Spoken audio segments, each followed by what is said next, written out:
Possible हो तो देख लो। हाँ हाँ, मैं ये कर है। लेता हूँ। हाँ, बाकी लोग भी जो हैं रोहित, माधव, आप लोग भी अगर और से कुछ यस सर। Yes sir. या हाँ, गुड कोई इवनिंग सर। दिक्कत नहीं। Good evening sir. जी। Good evening. तो कैसे हैं सर आप?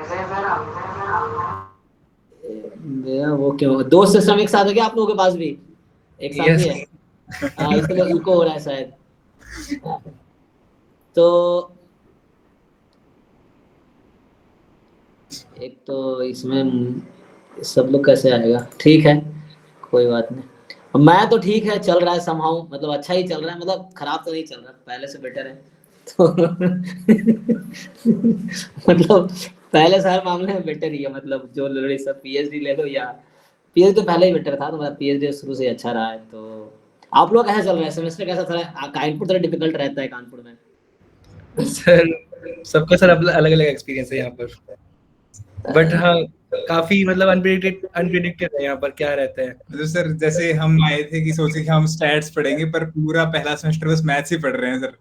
और काफी मतलब हाँ कंसेप्ट्स पढ़ रहे हैं, मतलब ऐसा सिलेबस ज्यादा कवर नहीं कर रहे, बट एक ही कंसेप्ट को बहुत डीपली पढ़ रहे हैं। हाँ, और कानपुर तो बहुत ज्यादा डीप पढ़ाते भी हैं, वहाँ के प्रोफेसर मतलब थोड़े बहुत रिसर्च में डूबे रहते हैं, उनका लेवल बहुत हाई रहता है। Yes sir. तो तो ये जैसे है। स्टैट्स की फैकल्टी अच्छी है, बट अभी तो जो भी पढ़ा रहे सारे मैथ्स की फैकल्टी है, तो स्टैट्स से इतना कुछ खास एक्सपीरियंस आया नहीं अभी तक। अच्छा, तो ये बताइए आप लोग के अभी कौन कौन से सब्जेक्ट फर्स्ट सेमेस्टर में और कौन सा टीचर पढ़ा रहे हैं आप लोगों को? अभी सर प्रोबेबिलिटी थ्योरी फर्स्ट है, सुब्रत शंकर सर पढ़ा रहे हैं उसे। अभी लीनियर अलजेब्रा और लीनियर एस्टिमेशन हमारे वो पढ़ा रहे थे सौम्य रूप साधु खान सर। फिर रियल एनालिसिस शर्मिला पटेल में वो पढ़ा रही हैं, और डेटा साइंस लैब पढ़ाती हैं डेटा साइंस लैब कौन, द्युतिका मैम? ज्योतिका मैम। और हाँ, सैम्पलिंग द्युतिका वत्स, उनका काफी नाम भी सुना है और काफी अच्छा उनका रिसर्च भी काफी है। अच्छा पढ़ाते हैं सर, वो तो काफी अच्छा पढ़ाते हैं। सैम्पलिंग सैलव सर ने पढ़ाया था, हाफ सेमेस्टर कोर्स ही था। एक्चुअली द्युतिका वत्स मैम का तुम प्रोफाइल देखो, उन्होंने मैथ्स ऑनर्स किया है डीयू से, मैं देख रहा था। फिर उन्होंने मास्टर्स और पीएचडी स्टैट्स में उनका, बीएससी मैथ्स में दिल्ली यूनिवर्सिटी से, लेडी श्री राम कॉलेज से है। तो उनका फिर मैं प्रोफाइल देख रहा था, काफी रिसर्च उनका काफी हाई लेवल का अच्छा रिसर्च है। तो अच्छा है, लेकिन कानपुर का मैंने सुना है कि बहुत ज्यादा लोड रहता है सेमेस्टर का, है ना, पता चल ही रहा होगा आप लोगों को। रहता तो हर आईआईटी में है। और वहाँ जैम का रैंक बहुत ज्यादा मैटर करता नहीं, वहाँ आप देखेंगे जो अच्छे रैंक वाले खराब परफॉर्म कर रहे हैं, खराब रैंक वाले अच्छे परफॉर्म कर रहे हैं, वैसा भी हो जाता है। मतलब वहाँ कोई जरूरी नहीं है कि जो रैंक जिसका अच्छा था वो अच्छा ही परफॉर्म करेगा। एमएससी में है ना, ऐसा होता है ना कई बार। यस सर, मैटर नहीं करता ज्यादा। हाँ, वो सब कोई यहाँ मैटर पर नहीं अगर करता। कुछ कह नहीं सकते, कभी कभी अच्छी रैंक वाले वो कुछ बहुत खराब हाँ, चलता है आपका। मतलब सर जैसे एक चीज हाँ मतलब मुझे ये लगी कि जैसे हम जब जैम की प्रिपरेशन कर रहे थे, तो उस टाइम पे हमारा था कि आईआईटी पहुंचना है। मतलब जो लोग इस पॉइंट से थे कि हाँ बस आईआईटी पहुंचना है, वो यहाँ पे आगे एक टाइम पे लॉस हो गए थे कि अब क्या करें, जो एम था वो तो मिल गया, अब क्या करें। तो वो चीज मुझे भी लगी कि मतलब बस एम इतना मत रखो कि आईआईटी ही करना है, आगे का रखो कि मतलब टीचर भी बोलते हैं कि एम ऐसा रखो कि जो अकम्प्लिश ना हो पाए, ताकि हमारे पास जीवन में कुछ हो करने के लिए हमेशा। ये तो आपने सही कहा। देखो हमारा भी, मैं चूंकि मैं थे, शशि था, हम लोग आईआईटी दिल्ली में थे, तो वहां भी यही हुआ हम लोगों के साथ। हम लोग क्या था कि आईआईटी पहुंचना था, अब वहां जाके समझ नहीं आया आईआईटी में आए क्यों है, मतलब सपना मर गया उसके बाद। ये हमारा भी एक्सपीरियंस था वहां पे, कि मतलब लग रहा आईआईटी में आ गए, सक्सेसफुल हो गए। लेकिन फिर जब थर्ड फोर्थ ईयर में, मतलब थर्ड फोर्थ सेमेस्टर में थे, तो समझे आगे क्या करें समझ ही नहीं आ रहा, क्योंकि खुश हो गए काफी आईआईटी में पहुंच के, फिर वहां बहुत ज्यादा मेहनत नहीं कर रहे हैं हम। तो ये भी दिक्कत रहता है, जो उनका बहुत आगे का विजन नहीं है जिनका, उनके साथ थोड़ा ये दिक्कत रहता है। तो आगे का विजन रखना चाहिए जहाँ तक है ना। सो ये चीज है। बाकी कोई नहीं, देखो हमारा, मेरा तो आईटी एक्सपीरियंस ऐसा रहा है कि समहाउ आप खेलते जाओ, मतलब खराब हो रहा है, अच्छा हो रहा है, कुछ भी हो रहा है, खराब तो होगा ही। कोई बच्चा ऐसा नहीं होगा जो बहुत ज्यादा कॉन्फिडेंट फील करेगा एमएससी में। सबको लगता है हम फेल हो जाएंगे शुरू में, तो स्पेशली फर्स्ट सेमेस्टर में सबको लगता है, क्योंकि आप एक अच्छे लेवल से गए हो, तो आपको एक्सपेक्टेशन होती है जैसे हम बीएससी में कर रहे थे, या जैसे हम मतलब कॉलेज में थे, या जैम में जितना अच्छा किए हैं, तो उसके हिसाब से आप वहाँ एक्सपेक्ट करते हो। लेकिन वैसा होता नहीं आईटी में, है ना, होता नहीं है ना, वहाँ सब तो अच्छे बच्चे ही हैं, सर यहाँ पर उनके एक बीच चीज होती है, कंपटीशन है।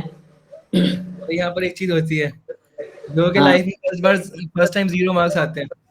यस, अब वो सर वो ये मार्क्स बहुत स्ट्रेसफुल होते हैं, लगता है कि ये क्या हो गया, बट सर फिर धीरे धीरे जो होता है लगता है कि चलो अब तो आदत पड़ गई है 0 लाने मैं की भी। मैं तुम्हें अपना एक्सपीरियंस बताता हूँ, क्योंकि मैं तो बॉम्बे में मेरा परफॉर्मेंस अच्छा था, क्योंकि मैं दिल्ली से आईआईटी में था तो मुझे प्रेशर फील नहीं हुआ।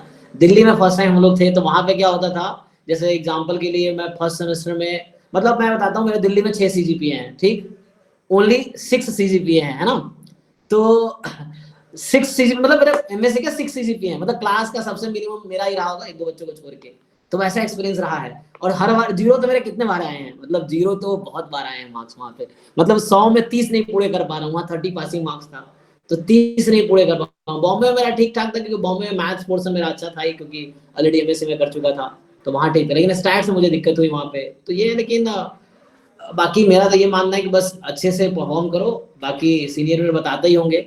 बात होती है इन लोगों से, सुभद्रा है और ये, इनको बुलाया नहीं मैंने सीनियर लोगों को, सीनियर्स एक ये बात बोलते हैं बस, हैं।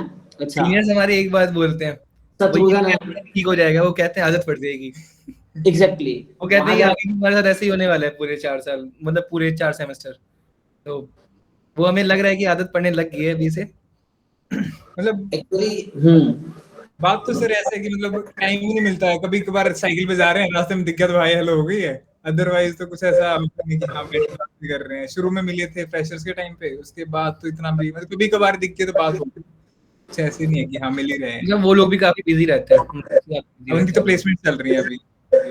देखो, सबके लाइफ के अपने चैलेंजेस है, कोई बताता नहीं है, लेकिन हर इंसान कहीं ना कहीं फेस कर रहा है किसी भी चैलेंज से, किसी भी सिचुएशन में, कोई भी। और लाइफ में ऐसा मुझे लगता है कभी ऐसा दौर नहीं आएगा, ये गलत फहमियां होती है कि ये कर दो अच्छा हो जाएगा लाइफ, ये कर दो अच्छा हो जाएगा। अभी आपको प्लेसमेंट का टेंशन होगा, प्लेसमेंट हो जाएगा, जॉब में अच्छे परफॉर्मेंस का टेंशन रहेगा, ये रहता है हर जगह, कि मतलब हर जगह लाइफ में। लेकिन एक है कि आईआईटी से एक बार तुम मतलब निकल गया ना फेस करके, तो जिंदगी में कोई दिक्कत, देखो मैं भी कितना बुरा दौर झेला हूँ या जो भी, लेकिन कोई दिक्कत नहीं है, सब मतलब हो गया खत्म, मतलब सब अच्छा हो गया, कहने का मतलब ये है। तो वैसा होता है कि एक बार फेस कर लिए ना, आईआईटी का जर्नी अलग है। तुम लोग ये बताओ, जब एक्सपेक्टेशन जो होती है आईआईटी में जाके लगता है ऐसा कॉलेज भी हो सकता है, इसलिए हमारे लिए कि भाई इतना अच्छा इन्वायरमेंट है, कैंपस है, इतनी फैसिलिटीज हैं। और एक तो पहले इतना हम सोचते नहीं कि आईआईटी के अंदर इतना कुछ होगा। तुम देखते होगे आईआईटी के अंदर क्या है, स्विमिंग पूल है ना, स्कूल्स हैं, जिम तो चलो नॉर्मल है हर हॉस्टल में और हर डिपार्टमेंट में रहता है, तो ये सब चीजें हैं, लेकिन काफी अच्छा एक्सपीरियंस रहता है। और अभी आप लोग क्या क्या मिड सेम खत्म हुए थे? और मिड सेम तो खत्म अब हो तो गया, एंड सेम आने अभी वाले हैं एंड सर। सेम 14 से हमारे एंड सेम है। हाँ, एक तो ऐसा होता है आईआईटी में कि सेमेस्टर शुरू होते ही लगता है खत्म हो गया, ऐसा फील होता है कि शुरू हुआ ये खत्म हो गया। ऐसा लगता है ना। तो ये भी है, लेकिन ठीक है थोड़े। हाँ काफी कर लिया, ऐसा नहीं कि हम मतलब प्रेशर में ही रहे पूरे टाइम, एंजॉय भी करते हैं, और थोड़ा जब एग्जाम टाइम होता है, क्लासेस के टाइम पे थोड़ा प्रेशर भी रहता है, सब कुछ हाँ, होता है। वहाँ सीजीपीए सिस्टम चेंज हुआ शायद ना, पहले सीजीपीए वहाँ क्या था, 5 7 9 नहीं 6 यस सर, 8 10 थे, अभी अब चेंज कर दिया ना। यस सर, अभी सारे कर दिए। पहले इवन था बस, अभी और ड्यूरेशन दोनों। हाँ, मतलब 2 6 8 10 मिलते थे शायद, हाँ वहाँ उस समय था हमारे टाइम पे, जब कोई लोग थे तो बता, अब सही कर दिया नहीं। बाकी सीनियर्स का प्लेसमेंट अभी स्टार्ट होगा दिसंबर में, है ना, उन लोगों का, सुभद्रा है या शत्रुघ्न है या और भी लोग हैं वहाँ पे, तो शत्रुघ्न सुभद्रा जो तो याद है, बाकी और भी होंगे याद नहीं है। तो ये लोग जो हमारे से पढ़े थे उस समय, हाँ, तो ये लोग अभी इनका प्लेसमेंट स्टार्ट होगा आई थिंक दिसंबर में, है ना। अभी आप लोगों में कुछ लोगों का इंटर्नशिप भी चल, हो गई मतलब है अभी, हाँ प्रोफाइल वगैरह तो बन चुके हैं इनकी, कंपनीज भी आनी शुरू हो गई हैं, पर हुई नहीं अभी तक किसी, मतलब नहीं सर, उसका रिजल्ट बाद राउंड्स में चल आएगा, रहे हैं, अभी राउंड अभी चल बस रहे हैं। वो चल रहा है प्रोसेस, उसका रिजल्ट या इंटरव्यू का रिजल्ट ना दिसंबर में आएगा अभी।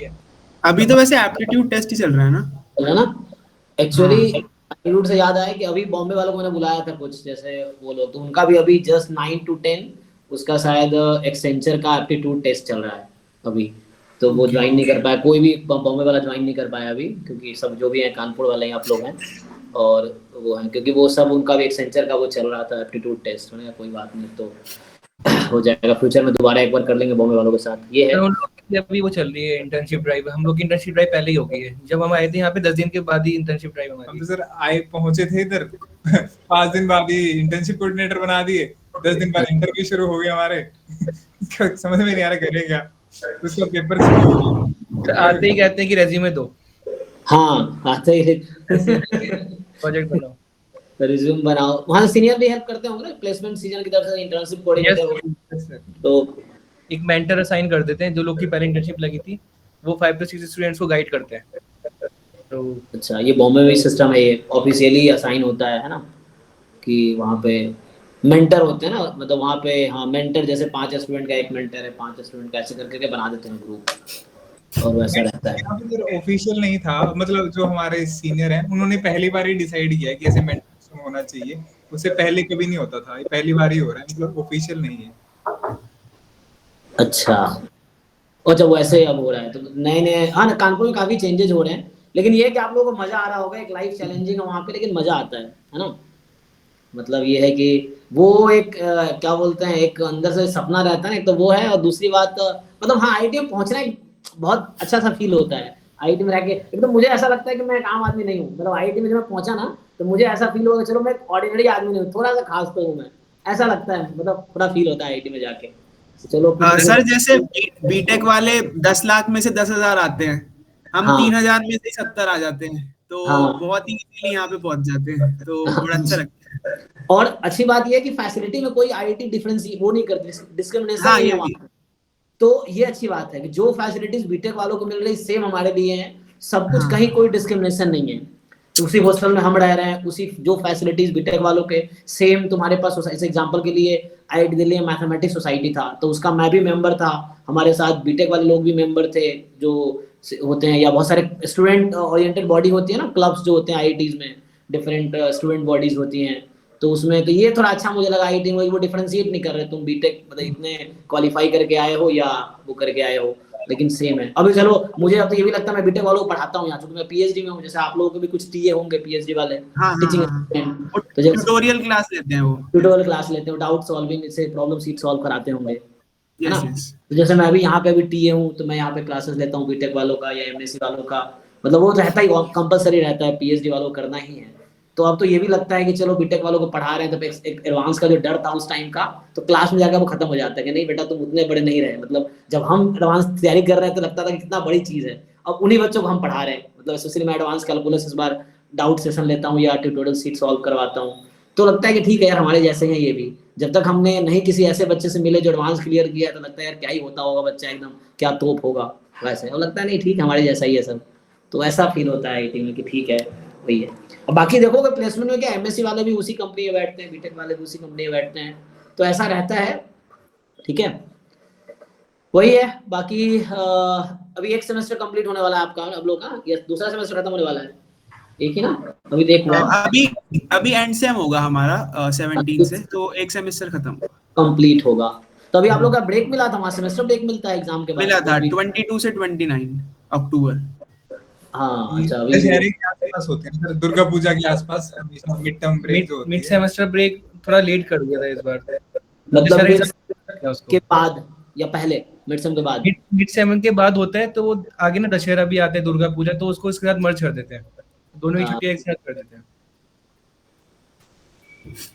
सो यही है। तो आज का जैसे हम लोग तो नॉर्मली टॉक कर रहे थे, लेकिन कानपुर में मैं गया नहीं हूँ, लेकिन अब मैं थोड़ा कानपुर में आऊंगा अभी नेक्स्ट ईयर। मेरा प्लान तो कानपुर का ही है, वहाँ पे नीरज मिश्रा सर आप जानते होंगे, या जानते हैं। देवाशीष कुंडू सर है, ये दोनों का एरिया जो है मेरा एरिया थोड़ा कॉमन है।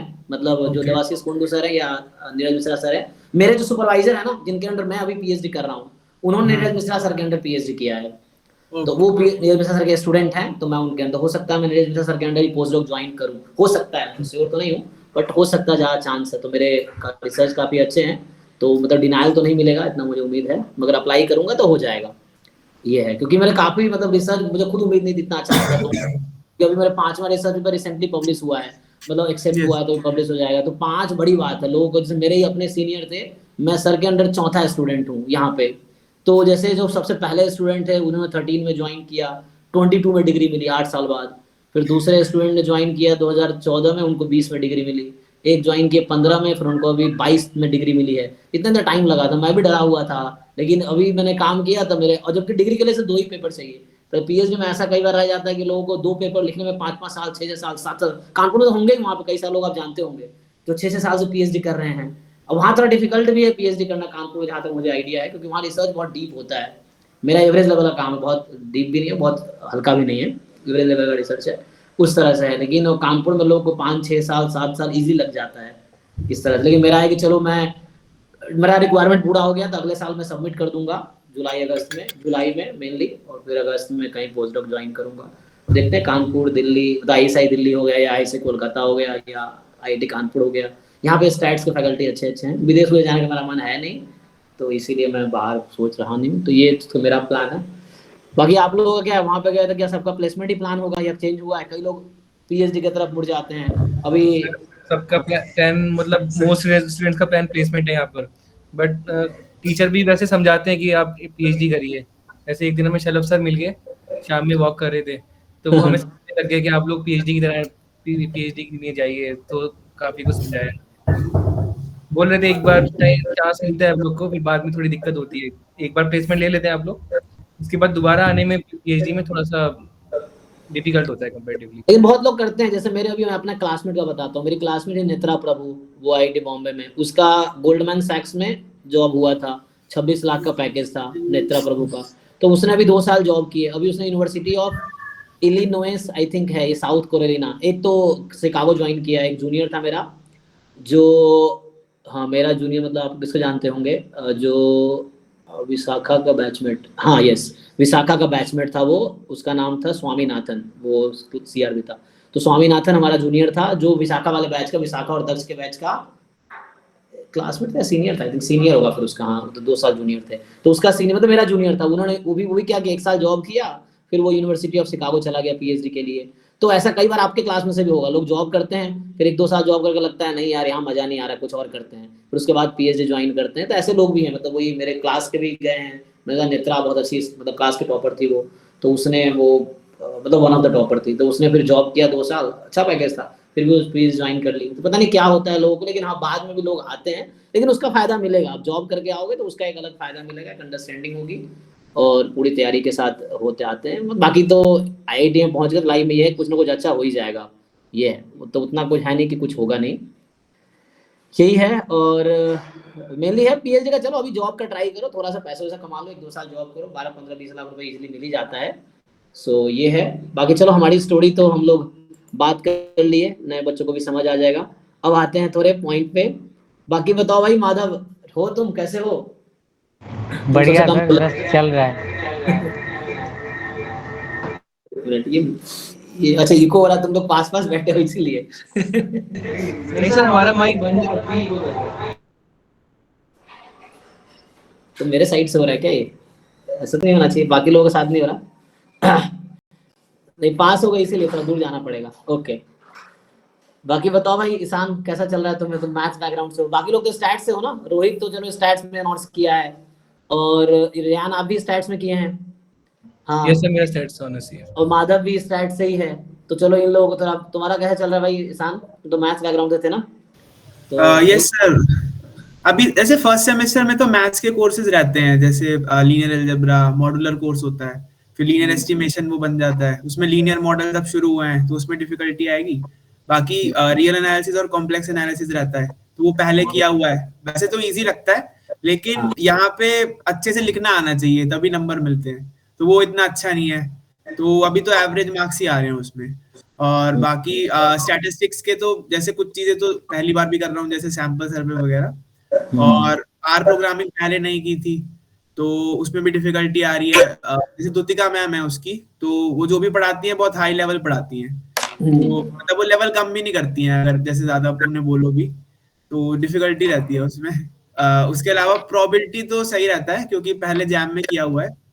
और इसके अलावा कोई सब्जेक्ट रयान ये तो लैब होगा, कोई कोडिंग वोडिंग का लैब होगा शायद।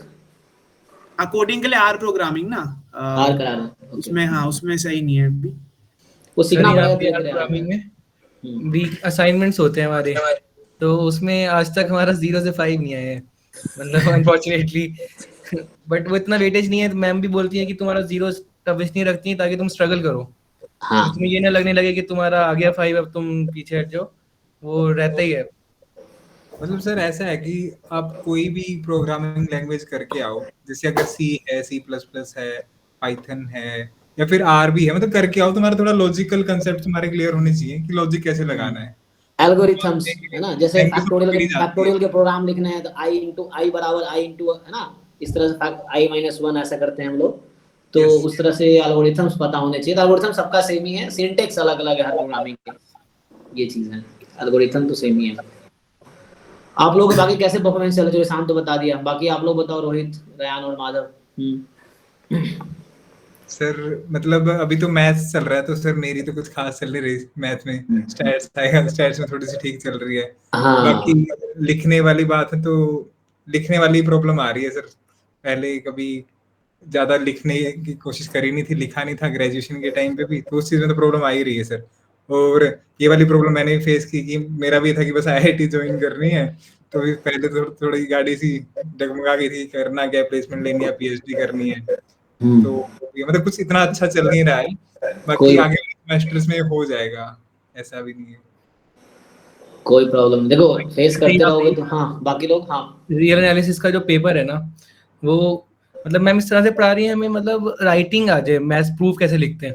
हाँ तो हाँ वो क्वेश्चन भी इस टाइप से रहते हैं, तो इसमें बहुत स्टार्टिंग में तो सर 0 to 5 आउट ऑफ 20 ऐसे आ रहे थे बच्चों के, बट अभी बच्चे ने थोड़ा इम्प्रूव किया है, लेकिन वो काफी लोगों के लिए चैलेंजिंग पार्ट है ये, इसमें सबसे कम मार्क्स हैं बच्चों के रियल एनालिसिस में। थ्योरी डिफिकल्ट नहीं है ना, वैसे डिफिकल्ट है, but how to write proofs वो बहुत मैटर करते हैं यहाँ पर। माधव आपका कैसे चल रहा है? सर ठीक ही चल रहा है, जैसे सबका चल रहा है वैसा ही है। कोई बात है। रियल हाँ रियल एनालिसिस में सर बात ये है ना कि हाँ प्रूफ्स आज तक जिंदगी में कभी देखा नहीं। जो भी देखा है हमने एप्लीकेशन ही देखा है। जैम में प्रोबेबिलिटी था, वो भी एप्लीकेशन बेस्ड था।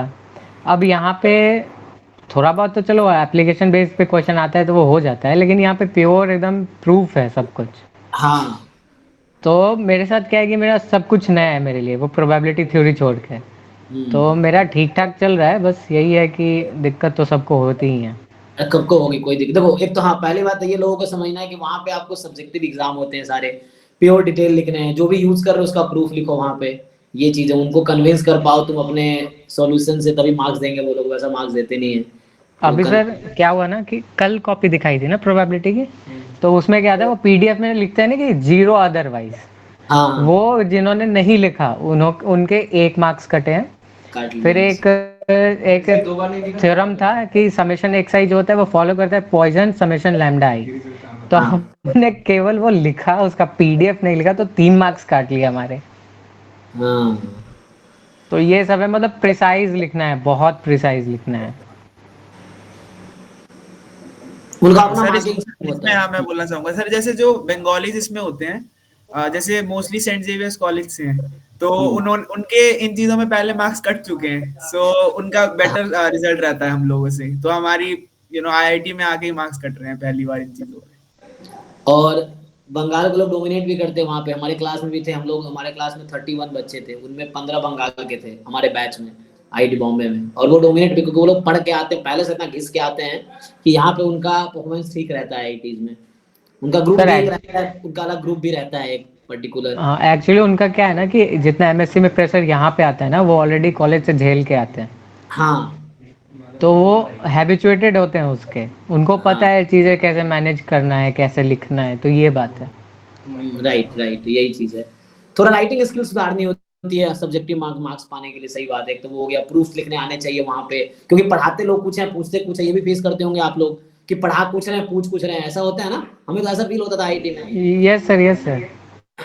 कि मतलब नोट से तो आता ही नहीं कुछ भी, सब बाहर बाहर से आ रहा, पढ़ कुछ रहे और वहाँ कुछ और दिमाग लगाने अलग से, ऐसा होता है। तो इस तरह से, लेकिन यही सिखा रहा है जिंदगी में, वही सिखाता है वहाँ पे कि भाई खुद से कैसे रेडी होना है, खुद कैसे डिपेंडेंट होना है। प्रोफेसर पढ़ा तो रहे हैं लेकिन पढ़ना तुम्हें खुद ही है। ऐसा यहाँ पे आईआईटी में फील होता है कि पढ़ना तुम्हें खुद ही है, चाहे दोस्तों के साथ पढ़ो, ऐसे पढ़ो, करना खुद ही है। आईआईटी ठीक है, लेकिन वही सर हमें एक सिखाती रोलर है। कोस्टर राइड है बस यहाँ पर, कभी भी हाँ, कुछ भी हो सकता है। लेकिन बीच में लोग छोड़ देते हैं। मेरा अपना ही दोस्त था योगेश, योगेश जो अभी उसने एमएससी कंप्लीट किया बॉम्बे से, इन लोगों के 10 लोगों के साथ। वो आईआईटी दिल्ली में मेरे साथ था, मैं, शशि और योगेश तीनों साथ थे। फिर वो क्या किया, उसको लगा मैं एमएससी नहीं कर पाऊंगा, पहले सेमेस्टर में ही छोड़ दिया उसने। ठीक, पहले बॉम्बे छोड़ा, पहले बॉम्बे एडमिशन लिया, वहां छोड़ा, फिर कानपुर एडमिशन लिया, सॉरी दिल्ली एडमिशन लिया, वहां भी छोड़ दिया उसने, क्योंकि उसको लगा कि, तो इसमें मैं बताना बस ये चाहता हूँ यूएस के थ्रू, क्योंकि वो बच्चा अच्छा था, लेकिन होता क्या है, उसका कॉन्फिडेंस हिल गया, उसको लगा मैं नहीं कर पाऊंगा, फिर वो छोड़ दिया, डिप्रेस हो गया, मतलब ये बोलो कि डिप्रेस हो गया। अब वो डिप्रेस हो गया, तो डिप्रेस होने के बाद क्या है कि जो बच्चा आइसोलेट, तुम देखो कुछ बच्चा आइसोलेट हो जाएगा क्लास में, तो अक्सर वो बच्चा डिप्रेस होता है। जो आइसोलेट हो गया मतलब ग्रुप में नहीं रह रहा है, वो डिप्रेस हो जाएगा। आईआईटी में ऐसा होता है कि जो सर यहाँ बच्चा बच्चे हाँ जो आइसोलेट होते हैं वो डिप्रेस हो जाते हैं, तो फर्स्ट मंथ में ज्यादा डिप्रेशन रहता है। तो उसमें हाँ हमारा काम, मतलब सबका काम ये रहता है कि कोई कह रहा है कि भाई घर जा रहा हूँ, तो सबको भी कोई बोल रहा है कभी घर जा रहा हूँ, कभी कोई बोल रहा है, तो सबका काम ये होता था कि एक दूसरे को रोकना, यहाँ पर भाई रुके रहो, हाँ आगे चले जाना, अभी मत जाओ। फिर हाँ, रोकने मेरा भी के यही बाद मैसेज है एक्चुअली कि बस आप टिके रहो, 2 साल टिक जाओ ना। अगर टिक गए, तुम डिग्री लेके निकलोगे, फिर तुम लाइफ में गर्दा उड़ा दोगे। ये है, बस टिके रहो, ये है। आगे जाके बहुत अच्छा होगा। प्लेसमेंट सबका होता है, इसका 6 सीजीपी है, उसका ही प्लेसमेंट होता है। आई थिंक 6 वहां भी मिनिमम क्राइटेरिया होगा, 6 के बाद टर्मिनेट कर देते हैं, ऐसा कुछ है, Yes, sir. आता है, टर्मिनेट बस कर देते ये हैं के जैसे। ऊपर चाहिए सर। और जैसे कंपनी करता है कि आपको मतलब कौन सी कंपनी कोई 7 मांग रही है, कोई 7.5 मांग रही है, कि इससे ऊपर आपको इस कंपनी में बैठने के लिए चाहिए मिनिमम शॉर्टलिस्ट, डिपार्टमेंट का। हाँ मतलब शॉर्टलिस्ट करेगी, उसके हिसाब से प्लेसमेंट कई सारी कंपनी क्राइटेरिया होंगे कि इतने सीजीपीए से, लेकिन हो जाता है एंड में। यहाँ भी एक फिर से पॉइंट ये है, यहाँ भी परसिस्टेंसी जरूरी है। प्लेसमेंट में हमारे बॉम्बे में कई सारे क्लासमेट जो बैठे ही नहीं, या 1-2 इंटरव्यू दिए, उनको लगा मेरा नहीं होगा, छोड़ ही दिया। लेकिन जो बच्चा एंड तक बैठा रहा प्लेसमेंट में, हर कंपनी देता रहा, 10 कंपनी में दिया, नहीं हुआ, 11वें में दिया, 11वें में, 12वें में दिया। जैसे मेरा अपना ही नितिन मुकेश है, जो काफी मेरा क्लासमेट है, वो वीडियो बनाता है डाटा साइंस का। नितिन मुकेश मतलब मेरा अच्छा दोस्त है, बिहार का ही, वो भी बीएचयू से बीएससी किया है कंप्यूटर साइंस में। तो उसका भी ऐसे हुआ, बहुत अच्छा लड़का है वो डेटा साइंस बैकग्राउंड, बहुत कोडिंग स्किल अच्छी है, बहुत सही है। वो लिंक्डइन में काफी अच्छा पोस्ट उसमें लिखता है, यूट्यूब वीडियो बनाता है, और अभी जॉब कर रहा है। लेकिन उसका भी बहुत एंड में प्लेसमेंट हुआ, लेकिन वो लगा रहा, तब जाकर प्लेसमेंट हुआ। बाकी कोई उससे कमजोर बच्चा था क्लास में, उसका प्लेसमेंट हो गया सबका। तो कई बार ऐसा होता है, लेकिन जो एंड तक टिका हुआ है, चाहे डिग्री लेने की बात हो या प्लेसमेंट लेने की बात हो, जो एंड तक टिका हुआ है वो जीत के जाएगा। ये आईआईटी का तरीका है। मतलब बीच में जो हार गया, फिर वो हार गया, वो वाला है। तो ये एक्सपीरियंस मेरा भी रहा है कि बस तुम टिके रहो, वो है। बाकी तुम लोग चलो सिर्फ एमएससी कर रहे हो, मैं जब कर रहा था, चाहे दिल्ली में चाहे बॉम्बे, तब ट्यूशन ही पढ़ाता, 4-5 घंटे तभी पढ़ाता था मैं। लेकिन मेरा भी यही था, बस टिका रहूंगा मैं। लेकिन दिल्ली में क्या हुआ, बहुत सारे लोग टर्मिनेट भी हुए, लेकिन मैं डिग्री लेके निकला दिल्ली से। ये है। बॉम्बे से भी मेरे ज्यादा सीजीपी नहीं, बॉम्बे मेरे 7.56 सीजीपी है, 59 अराउंड। बॉम्बे में इतना है, दिल्ली में 6 सीजीपी था, खड़गपुर में मेरे 8 हैं। तो बहुत, मैं भी एवरेज स्टूडेंट ही रहा हूँ अभी से अभी तक। भले पीएचडी में रिसर्च बहुत अच्छा कर दिया, पता नहीं कैसे, बाकी ऐसे स्टूडेंट में एवरेज ही रहा हूँ। ये है। तो वैसा है, लेकिन वो दिखता है ना, तुम इतने साल से स्ट्रगल कर रहे हो, तो कभी ना कभी उसका फल तो मिलना ही है ना। तो वो चीजें हैं, तो एंड में सब जोड़ के मिलेगा, वैसा वाला है। तो बस टिके रहो, यही पॉइंट है। ठीक है, तो आप लोगों को ऑल दी बेस्ट आगे की जर्नी के लिए। बस आप टिके रहना, यहाँ तक इतना मेहनत करके पहुंचे हो, तो आगे तक और आगे जाओगे ना। आप में से ही लोग हैं जो अच्छा कर रहे हैं, वो आप जैसे लोग हैं जो कभी उस जर्नी में थे। जो टिका रहेगा वो आगे जाएगा। और चलिए, तो हम लोग अब बच्चों के क्वेश्चंस पे आते हैं। तो एक बार थोड़ा सा पहले आप लोग अपना इंट्रो देके और एक बार अपनी जर्नी का बता दो थोड़ा सा, फिर बच्चा अपना क्वेश्चन पूछेगा, हम एक एक करके आंसर करेंगे, बस ऐसे ही रखेंगे। तो 1 बाय 1 थोड़ा अपना जर्नी बता दो, कैसे कैसे तैयारी किए। ईशान तो बहुत अच्छा वीडियो बनाया था कुछ दिन पहले, देखा मैंने, काफी पॉइंट इसने क्लियर कर दिया था उसमें, तो ऑलमोस्ट हो ही गया था। हाँ, तो उसने, बाकी लोग देखे ही होंगे बच्चों लोग, तो उससे बहुत कुछ समझ आ जाएगा। फिर भी अब एक सेशन है, तो इसमें हम लोग कर लेते हैं। तो ये है। ठीक है, तो 1 बाय 1 स्टार्ट करते हैं। एक बार अपनी जर्नी शेयर कर दो, और जो आपको लगते हैं बताने लायक चीज बता दो, फिर क्वेश्चन पूछेगा, क्वेश्चन आंसर कर लेंगे, बस ऐसे ही खत्म हो जाएगा। ठीक है।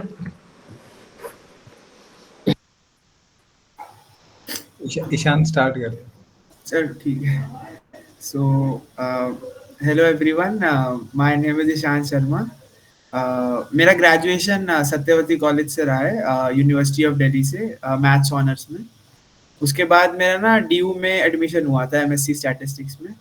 और ये ना मेरा सेकंड अटेम्प्ट था। फर्स्ट अटेम्प्ट में मेरी 149 रैंक आई थी, और मतलब उस समय 149 रैंक आने पे नहीं हो रहा था कहीं एडमिशन, क्योंकि कानपुर का जो एलिजिबिलिटी क्राइटेरिया था वो ये था कि स्टैटिस्टिक्स ऑनर्स में बीएससी चाहिए, तो नहीं हो पा रहा था। और बॉम्बे में भी नहीं हो पा रहा था, पर एनआईटी त्रिची में हो रहा था।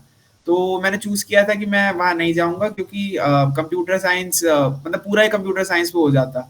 तो मुझे थोड़ा चाहिए था कि थ्योरेटिकल भी रहे, ताकि मुझे ऐसा लगता था कि पॉसिबल होगा मेरे लिए पास करना, अगर थोड़ा थ्योरेटिकल होगा और थोड़ा प्रोग्रामिंग होगा, जैसे अभी है यहाँ पे। तो मतलब वही फर्स्ट अटेम्प्ट में नहीं हुआ। फिर क्योंकि कुछ गलतियां नहीं थी, वो में भी आगे डिस्कस कर लेंगे। और बाकी सेकंड अटेम्प्ट दिया था, तो उसमें गेट भी दिया था, जैम भी दिया था, और लास्ट की गलतियों से मैं सीखा था चीज़ों को और बस उसको अप्लाई किया था, तो इस बार अच्छी रैंक आई थी और आईआईटी कानपुर में एडमिशन हो गया बस।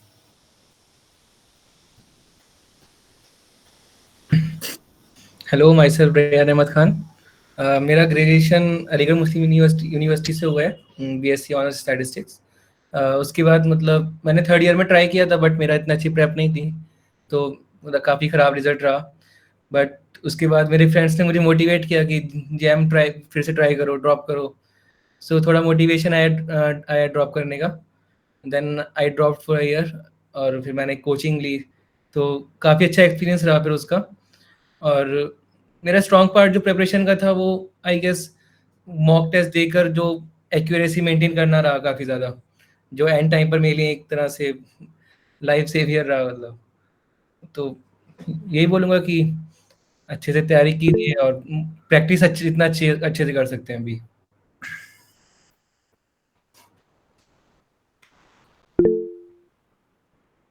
Hello everyone, my name Rohit, हाँ एक मिनट, मैं कह रहा हूँ ईशान जैसे बता रहा था कि उसने ग्रेजुएशन किया है सतरवती कॉलेज से।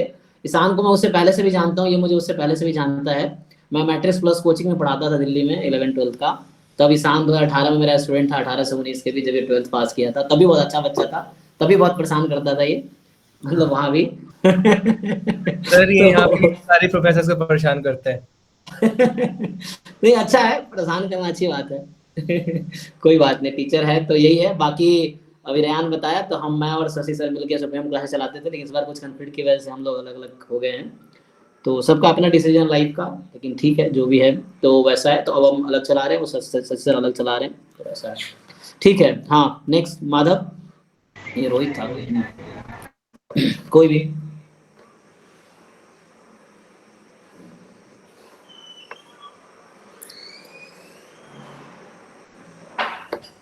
Hello everyone.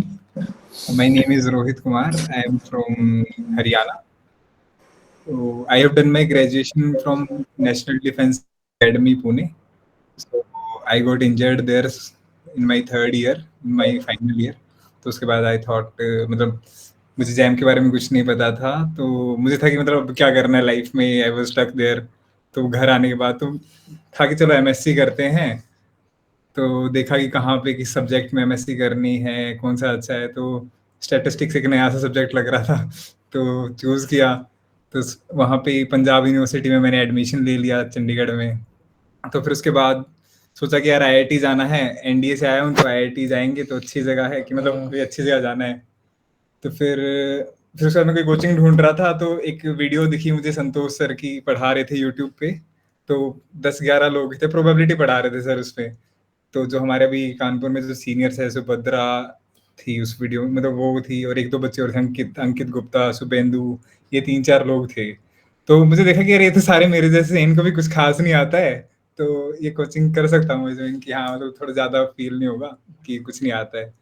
तो फिर मैंने वहाँ पे वो कोचिंग देखा, मैंने बात करी। तो उस टाइम पे संतोष सर को मैसेज डाला, तो उन्होंने कहा कि शशि सर से बात करो।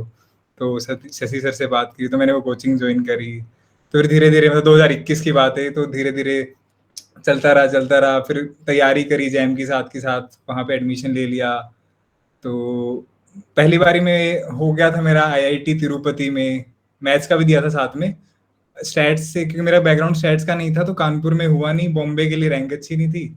और आईआईटी तिरुपति में हो रहा था मैथ्स के थ्रू, और एनआईटी त्रिची में हो रहा था, बट करना स्टैट्स में था। तो फिर घर वालों ने भी बोला कि 1 साल और दोबारा ट्राई करना। तो फिर वहां से मेरी इसी चक्कर में वहां से भी मेरी डिग्री पूरी हो गई एमएससी की।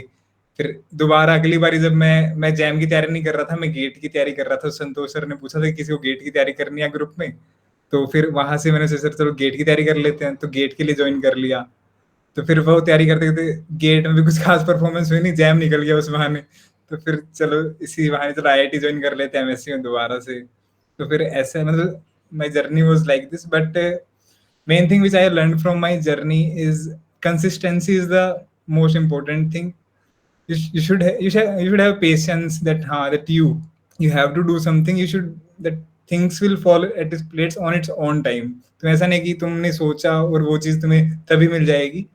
मे बी तुम्हें 1 साल ज्यादा देना पड़े, but if you are consistent, if you are patient enough for your dreams, then you'll get the thing in your life. तो चीजें मिल जाएंगी, बट तुम्हें पेशेंट रहना पड़ेगा अपने ड्रीम के लिए. Thank you.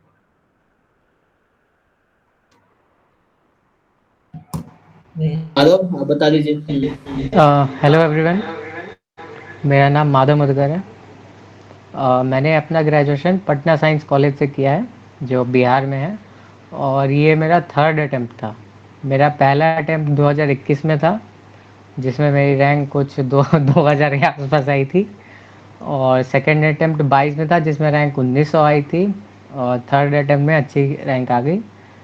तो मेरा गलती यही है कि जब मैं 2021 में जब मैं अपीयरिंग में दे रहा था, तो मुझे पता चला कि जैम का अनलिमिटेड अटेम्प्ट दे सकते हैं. तो उससे क्या हुआ कि मैं एक वो कंफर्ट जोन में चला गया कि अरे मेरे पास बहुत टाइम है, कभी भी निकाल लूँगा. तो ये गलती मत करना, कंफर्ट जोन में मत जाना. वो 2 साल जो मैंने बर्बाद किया, वेस्ट किया, हो सकता है कहीं ना कहीं उसका कॉन्सिक्वेंसेस झेलना पड़ेगा मुझे. तो मतलब सबसे बड़ी बात है कि अपने करियर को लेके बहुत सीरियस रहना, ये है.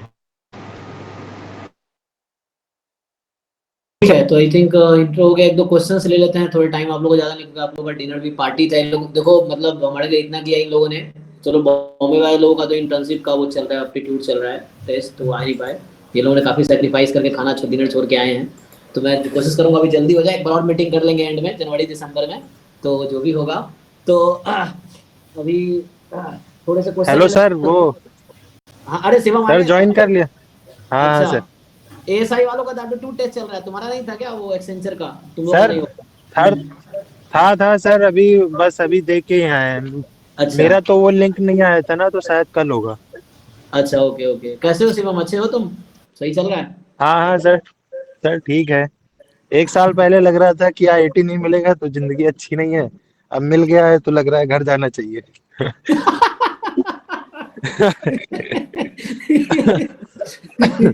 तो एक बार अपने थोड़ा इंट्रो बता दो, और फिर अभी क्वेश्चन आंसर सेशन हम लोग करेंगे. भाई इतना सच नहीं बोलना होता है. इतना भी सच नहीं बोलना था क्या?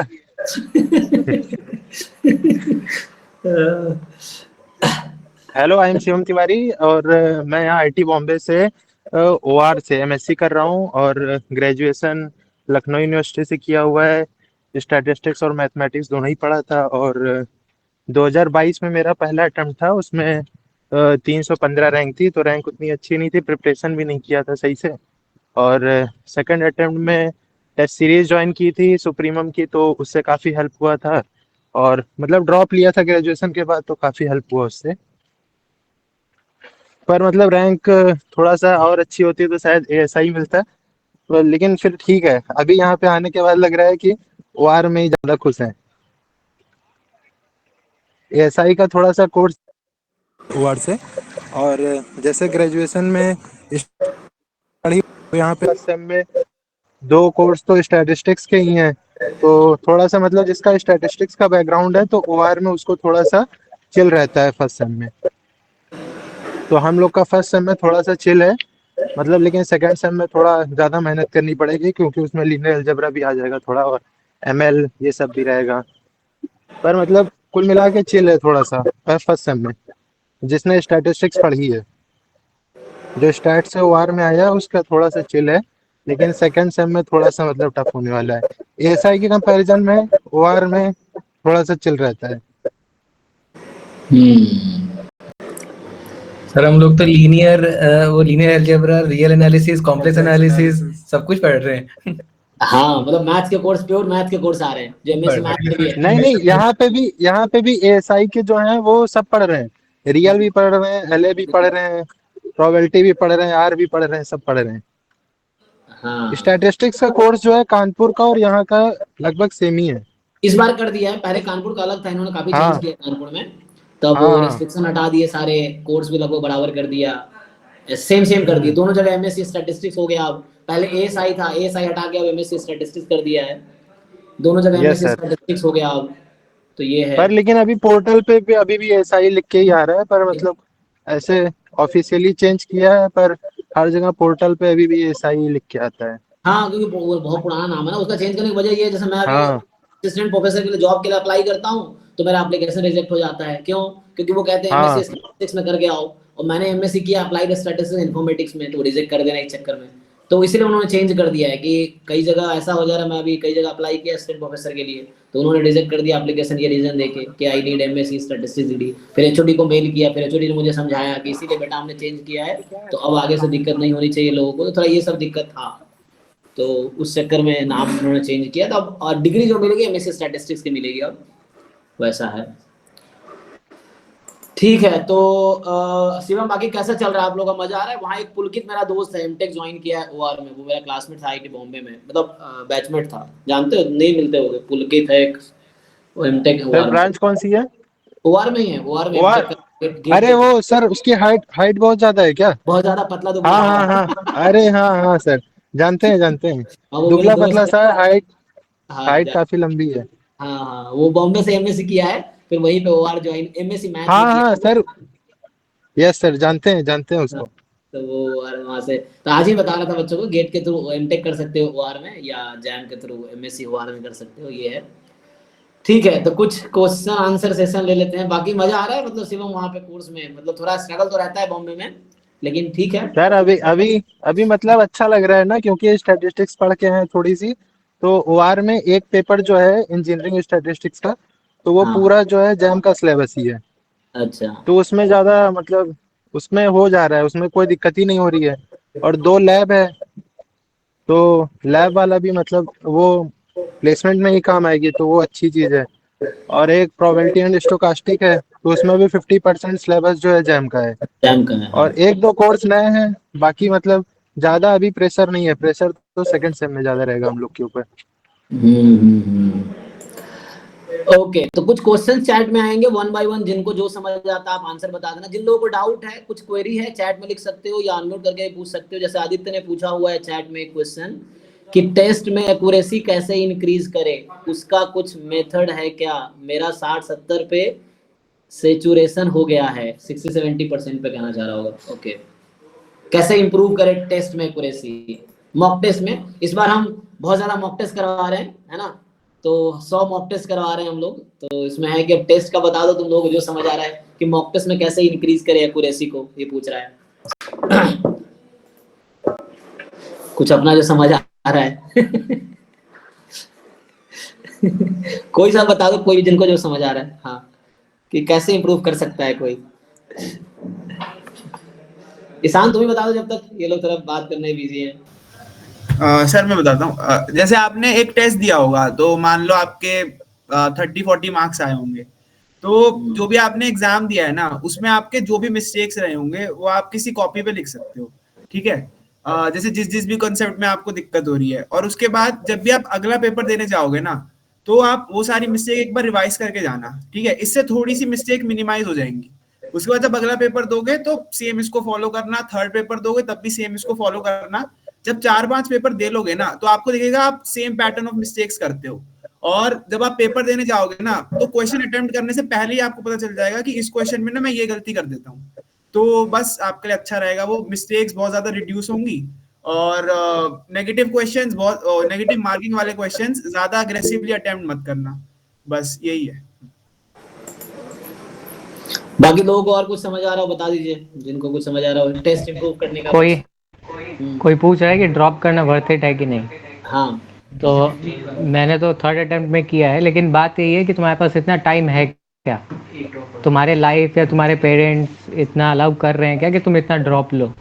और ड्रॉप लेने का वजह ये नहीं होना चाहिए कि तुम जानबूझ के ड्रॉप कर रहे हो कि मेरे पास टाइम है, तो ऐसा नहीं है। लेकिन हाँ, अगर सीरियस हो तुम बहुत, वो एक बर्निंग डिज़ायर होती है कि मुझे आईआईटी ही जाना है और कहीं नहीं जाना है। अगर वैसा है और तुम मतलब ऐसा होता है कि सब कुछ छोड़ना पड़ता है, सोशल मीडिया, दुनिया, रिश्तेदार, दोस्त, सब छोड़ना पड़ता है। मतलब मैंने तो छोड़ा था, थर्ड अटेम्प्ट था मेरा तो, क्योंकि मैंने सोच लिया था अगर इस बार नहीं होगा तो फिर अब तो नहीं करूँगा। तो अगर ऐसा बर्निंग डिज़ायर है तो बिल्कुल वर्थ इट है। नहीं ठीक है, मैं भी ऐड करूंगा, मैंने भी एक काफी और ड्रॉप चीज किए हैं। जो मैं मतलब काफी I would like to add, Rohit, मतलब अगर आपको ड्रॉप मतलब- लेना है तो मतलब आपको पहले तो खुद से ही पूछना पड़ेगा अपने आप से कि मतलब आपको ड्रॉप क्यों लेना है, कि इज इट रियली, मतलब तुम इसका आंसर तुम्हारे पास है, कोई और नहीं दे सकता इसका आंसर कि ड्रॉप लेना वर्थ है या नहीं। कैन मतलब what do you expect from your life, कि आपको अपनी जिंदगी से चाहिए क्या है? क्या आप 1 साल लगा सकते हो इस तैयारी में? 1 साल लगाने के बाद जो आपको मिलेगा कि आप उससे सेटिस्फाइड होगे? और 1 साल के अंदर ऐसा नहीं है कि अगर आपको अभी लग रहा है कि ड्रॉप लेना सही है तो वो 2 महीने बाद वही फीलिंग आएगी। 2 महीने बाद सिचुएशन चेंज हो सकती है, फैमिली प्रॉब्लम्स आ सकती हैं, और भी चीजें, पर्सनल प्रॉब्लम्स आ सकती है, बहुत सारी चीजें होंगी। आपको 1 साल के लिए प्रिपेयर होना पड़ेगा कि अगर मैं अभी डिसीजन ले रहा हूँ या ले रही हूँ तो अगले 1 साल के लिए मुझे उसी डिसीजन के साथ फिक्स रहना है, कि बीच में उतार चढ़ाव आएंगे तो फिर मैं अपने आप को कैसे मेंटेन करूंगा या करूंगी। तो ये सारी चीज आपको अपने आप से भी पूछनी पड़ेंगी कि ड्रॉप लेने के बाद क्या आप अपने आप को क्वेश्चन तो नहीं करोगे कि यार मैंने गलत तो नहीं ले लिया? अगर आपने ले लिया है फिर उसके बाद आप पीछे मुड़ के नहीं देखोगे, फिर इतना आपको अपने आप को समझाना पड़ेगा पहले ही। तो कुछ गलत नहीं है, कुछ सही नहीं है, ये आपका पर्सनल डिसीजन ही होगा अभी भी और बाद में भी।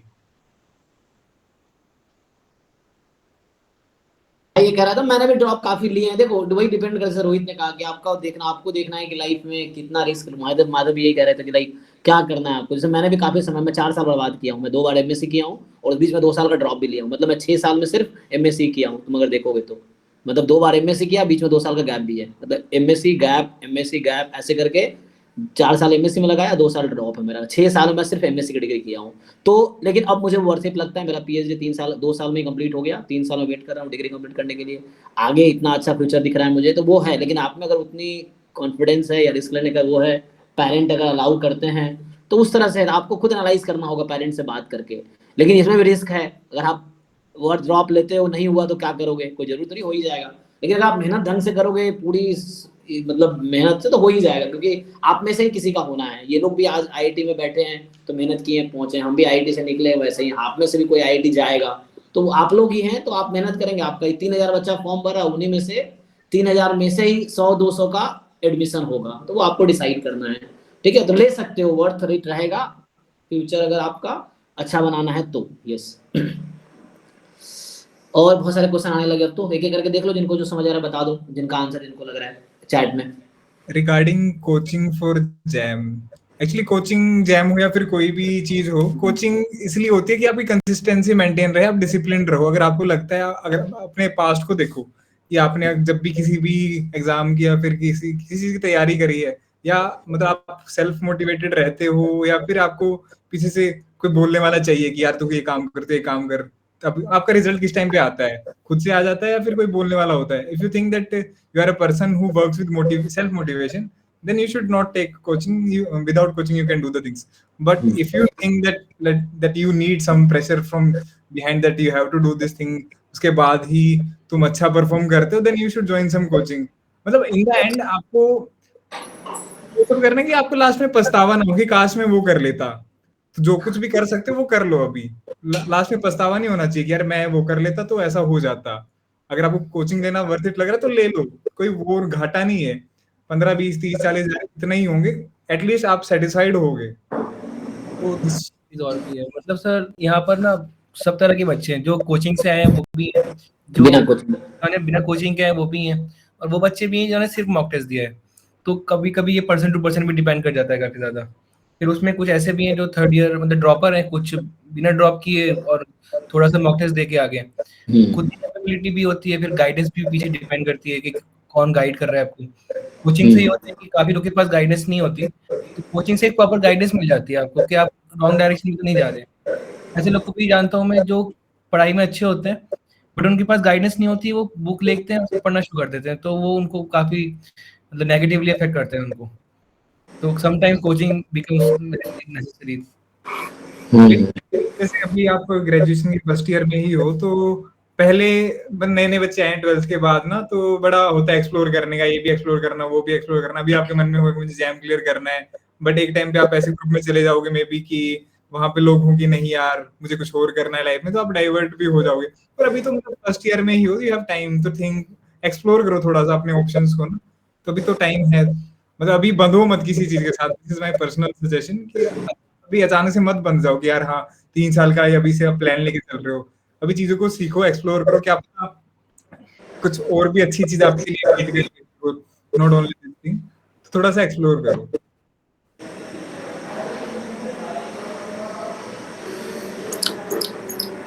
आप लोग चैट में क्वेश्चंस देख लीजिए एक बार, जिनको जो सुटेबल लगता है आप अपने हिसाब से बता दीजिए। तो हम लोग ज्यादा नहीं खींचेंगे, और मुझे लगता है 11 बजे तक कर सकते हैं क्या ऐसे। चलो देखते हैं। सर सर जी मुझे राजा भाई। सर भैया लोगों से कुछ एक पूछना है सर, मैं पूछ हाँ सकता पूछो हूँ? पूछो। सर भैया लोग नमस्ते, सबको नमस्ते। और मुझे एक पूछना है कि आप लोगों का वहाँ पे आईआईटी में जो मतलब आपके जो सीनियर्स है, तो उन लोगों से कैसे सपोर्ट मिलता है? मतलब वो लोग तो दे चुके हैं, जैसे कि ऐसा ऐसा पेपर होता है जिसमें क्या होता है कि मतलब आंसर क्वेश्चन दिया जाता है, मतलब ऐसा कुछ आप लोगों के साथ एक्सपीरियंस हुआ है आईआईटी में? मतलब 3 या 6 घंटे का पेपर ले लिया, उधर बैठा दिया, फिर हो नहीं रहा है, हो नहीं रहा है, मतलब आप लोगों का जो ऐसा कुछ माहौल हुआ है ऐसे के लिए आप लोगों को आप आपके सीनियर्स लोग जो भैया लोग हैं, आप कैसे गाइडेंस मिलता है आपको? यही मेरा क्वेश्चन है। सी, जब हमारा क्लियर हुआ ना कानपुर का, तो हमारा सीनियर्स ने क्या किया कि 1 महीना पहले हम लोग की मीटिंग अरेंज करी, एक ग्रुप बनाया व्हाट्सएप ग्रुप। तो हम लोग का सीनियर से कांटेक्ट वहाँ से स्टार्ट होता है। उसके बाद उन जो हमारे सीनियर्स थे उन्होंने हमें गाइड किया कि आप लोग को आएंगे तो प्लेसमेंट मतलब इंटर्नशिप के लिए आपको फॉरन रेडी होना होगा। तो बोल मतलब तभी हम लोग के सीनियर असाइन कर दिए गए थे ग्रुप वाइज किया, इतने लोग इनको जो है गाइड करेंगे। फिर वहाँ से हमारा रेज्यूमे प्रोजेक्ट सेशन मतलब 1 महीना पहले से हमें पता चल जाता है कि हमें क्या करना है। उसके बाद हम यहाँ पर आते हैं तो तब भी सीनियर से फिर फर्स्ट टाइम मीट होती है। तो ये रहता है। फिर कभी कभी ऐसा भी होता है जब हम सपोज इधर आए तो सीनियर्स हमारा कभी कभी क्या करते हैं कि जनरली उनको पता है कि उन लोगों ने हमारा PYQ सारे अरेंज करके रखते हैं, वो लोग जो डिपार्टमेंट में टेस्ट होते हैं। तो उन्होंने उसने भी काफ़ी हेल्प किया हम लोग का, जैसे सैम्पलिंग में उसके पेपर्स थे तो हमें आइडिया लग जाता था कि कैसा पेपर आने वाला है। फिर वो पर्सनली मीट करके भी, जैसे हम मुझे कोई दिक्कत होती है तो मैं जिनको जानता हूँ उनको कॉल कर लेता हूँ कि ऐसा ऐसा हो रहा है। तो वहाँ से मोटिवेशन मिल जाता है, थोड़ा सा मतलब गाइडेंस मिल जाती है, मतलब क्योंकि पता रहता है सबके साथ सेम प्रॉब्लम आनी है। सब कुछ लोग यहाँ पैनिक कर जाते हैं स्टार्टिंग में आकर कि कुछ लोग कह रहे हैं घर जा रहे हैं, तो उससे वहाँ पर थोड़ा सीनियर समझा देते हैं कि नहीं ऐसा सबके साथ होता है। जब सबके साथ होता है तो फिर थोड़ा सा रहता है कि हाँ ठीक है हमारे साथ भी हो रहा है। और वैसे मतलब छोटी मोटी चीज़ें भी सीनियर देख लेते हैं, बस अगर आपको नीड है तो you have to contact them because they are also very busy in their placements.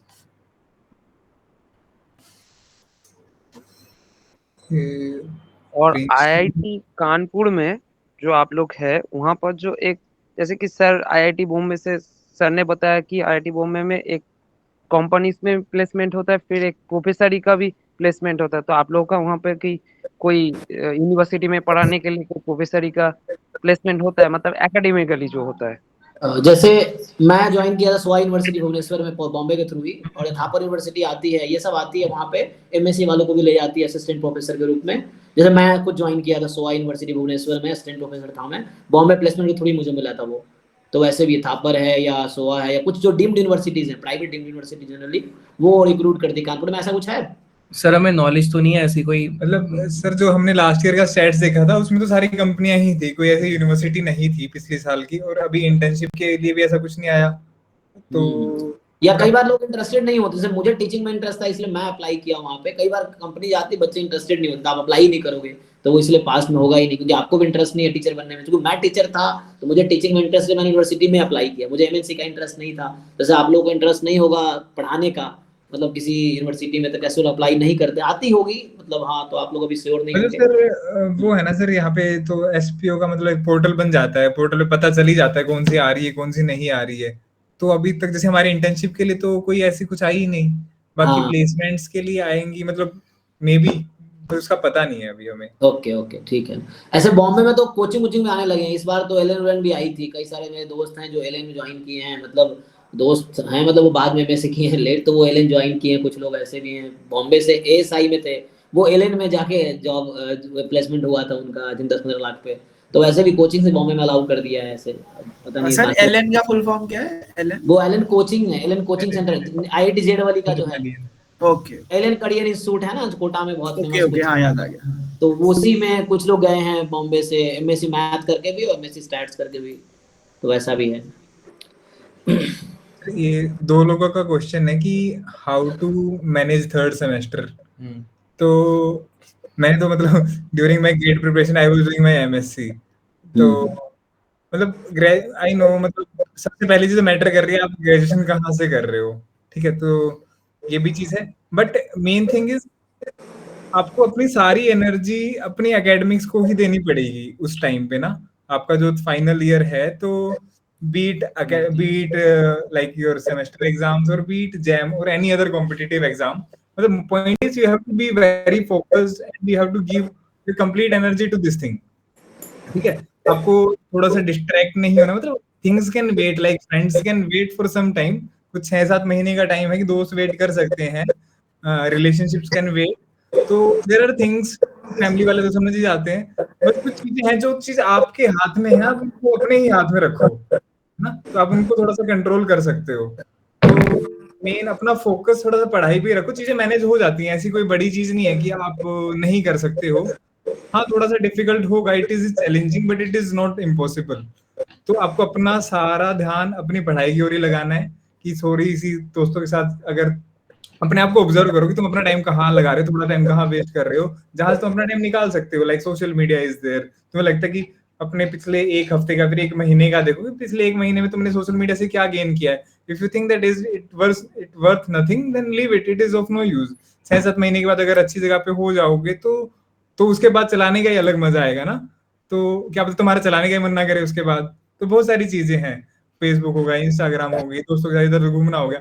एक पॉइंट आता है कि लाइफ में हम सोचते हैं कि यार, कि मतलब यार लाइफ में बैलेंस होना चाहिए, सब कुछ एक साथ चलना चाहिए, हाँ that is fine, but can you afford that balance at this point of time, that is also more important. सोचो कि इस पॉइंट पे तुम वो बैलेंस मेंटेन कर सकते हो, तो उस पॉइंट पे जो जरूरी है वो चीज करो, प्रायोरिटाइज करो चीजों को, प्रायोरिटाइज योर अपॉर्चुनिटीज ना। अपॉर्चुनिटी बार बार नहीं मिलती है, तो ताकि बाद में तुम्हें पछतावा ना हो कि यार उस टाइम पे वो कर लेता, वो कर लेती, या फिर जो भी है। थोड़ा थोड़ा सा अभी से करना सीखो, मल्टीटास्किंग करना सीखो थोड़ा सा, मतलब लाइक अपनी ग्रेजुएशन की पढ़ाई भी और साथ में जैम की पढ़ाई भी, तो हो जाएगा। कुछ बच्चे तो ऐसे होंगे जो बीएससी स्टैट्स नहीं मैथ्स कर रहे होंगे और स्टैट्स का एग्जाम दे रहे होंगे, they are also doing the things. आप तो स्टैट्स में ही कर रहे हो, तो इतना भी डिफिकल्ट नहीं है, तो हो जाएगा, कुछ इतना मुश्किल नहीं है, but you have to prioritise your things और you have to put your focus only on one thing. होता है ना कि मतलब फोकस जितना ज्यादा लगाओगे उतनी ही आउटपुट अच्छी आएगी। Thank you so much.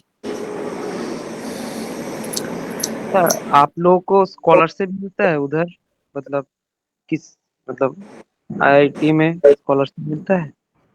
Form fill किया है, अभी देखते हैं। एमसीएम होता है वहाँ पे, जैसे बॉम्बे में मुझे Yes, sir, मिलता था MCM 4000 पर महीने मिलता था पर मंथ, 4000 में ओबीसी में था, तो पता नहीं क्या क्राइटेरिया था, मुझे पता नहीं, मैं भर दिया था। अब मैं बोल रहे थे 16,000 हमें लोग को मिलेंगे, अभी तक मिले नहीं है, जब मिलेंगे तो बता देंगे। और हमारे आईटी में था कि एससी एसटी जो स्टूडेंट हमारे साथ में जो दोस्त थे, उनका हॉस्टल फीस भी माफ था, एकेडमी में भी काफी फीस में डिस्काउंट था उनका, तो उनका शायद 0 रुपीज लगते थे जहाँ तक मुझे याद है, बहुत मिनिमम अमाउंट लगता था बॉम्बे में, तो वैसे कानपुर में भी होगा शायद। सर यहाँ SC/ST के लिए बेसिक मैथ्स का मतलब फ्री हो जाता है वो स्कॉलरशिप के बाद, FMS जो भी है, बाकी फीस तो आई गेस सबकी सेम रहती है। अच्छा, और लोन मिलता है तो हाँ, यहाँ पर बैंक रहते हैं कॉलेज में, तो उसमें उसका दिक्कत नहीं होता। भैया अभी तक आपका टोटल कितना खर्चा हो चुका होगा देखा जाए तो, एस्टिमेशन? सेमेस्टर में तुम ये पूछ रहे हो? सेमेस्टर में हाँ, कितना मतलब अभी खर्चा? तक जितना भी इन्होंने एक साल शायद उनका बीत गया होगा ना, आई थिंक। एक सेमेस्टर हुआ, अभी 6 महीने होने वाले होंगे, 5 महीने। भाई पहले आईआईटी में आ जाओ, फिर देखना ये सब। यस बट सारा हो जाएगा, जब एक बार आ जाओगे ना तो सब हो जाएगा। यहाँ पे सारे बैकग्राउंड के बच्चे रहते हैं, किसी के पास बहुत ज्यादा वीक बैकग्राउंड होता है, तब भी सबका हो जाता है। तो फोकस करो कि आना कैसे है, उसके बाद सब तुम्हारी हेल्प के लिए आ जाएगा। मतलब इतना ज्यादा नहीं है कि तुम्हें सोचना पड़ेगा बाद में कि यार मैं जाऊं या जाना पॉसिबल है नहीं, मतलब हो जाएंगी चीज, इतनी भी मुश्किल नहीं है, इतना ज्यादा भी नहीं होता। अरे यहाँ पे एलुमनाई फंड बने हुए हैं ना, तो जैसे जो बैकवर्ड क्लास के स्टूडेंट्स हैं या इकोनॉमिकली वीक हैं, तो उनके लिए एलुमनाई फंड बने हुए हैं, उसमें अप्लाई करके, मतलब पैसे की वजह से ऐसा नहीं कि तुम कोर्स नहीं कंप्लीट कर पाओगे, तो एक बार एडमिशन ले लो, बाकी फिर सब हाँ, यहाँ पे हो जाता है। मुझे याद है बॉम्बे में ये भी सिस्टम है, तुम्हें लोन भी लेना पड़ेगा, जो एलुमनाई फंड है वो हाँ, तुम्हें यहाँ फ्री में एजुकेशन सपोर्ट करेंगे। बॉम्बे में ये भी है, मतलब कि अपना तुम कोर्स कंप्लीट कर लो और उसके बाद अगर तुम स्टेबल हो जाते हो तो उसको रीपे कर दो। और मैं तुम्हें बताऊं, उसका मुझे मतलब लैपटॉप, कोविड में लैपटॉप मुझे उसी से मिला था। हाँ, बॉम्बे में हर बच्चे को कोविड के दौरान लैपटॉप दिया गया था जो नीडी था, क्योंकि मैं भी मतलब मेरे फैमिली बैकग्राउंड मेरी वैसी थी, कोविड में सिचुएशन खराब हो गई थी मेरी 2020 कह रहा हूँ। तो मैंने लैपटॉप, मुझे 50,000 रुपए वहां से मिले थे आईआईटी बॉम्बे में एलुमनी फंड से। तो ऐसा है, बॉम्बे काफी सपोर्टिव है, कानपुर का भी होगा ऑब्वियसली सेम, क्योंकि मैं नहीं हूँ। तो वैसा भी है, वो हो जाएगा, पैसे का हो जाएगा तो मत सोचो, एडमिशन पहले लो। अरे सर यहाँ पे तो कुछ लोग एलुमनाई फंड से पैसे लेके आईपैड ले लिए सीधे। हाँ आपदा को अवसर में बदल दिए।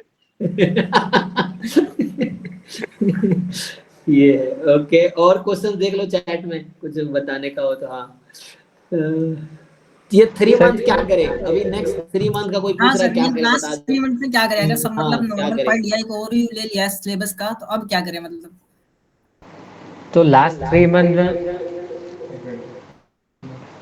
3 मंथ में कोशिश करो कि तुमने जितना कॉन्सेप्ट सीखा है उनको और शार्पन करो, ठीक है, रिवाइज करो, मॉक टेस्ट दो, मतलब लास्ट 3 मंथ में जो करो खुद करो, अब किसी का हेल्प मत लो, जितना आता है उतना और मतलब और मजबूत करो उसको।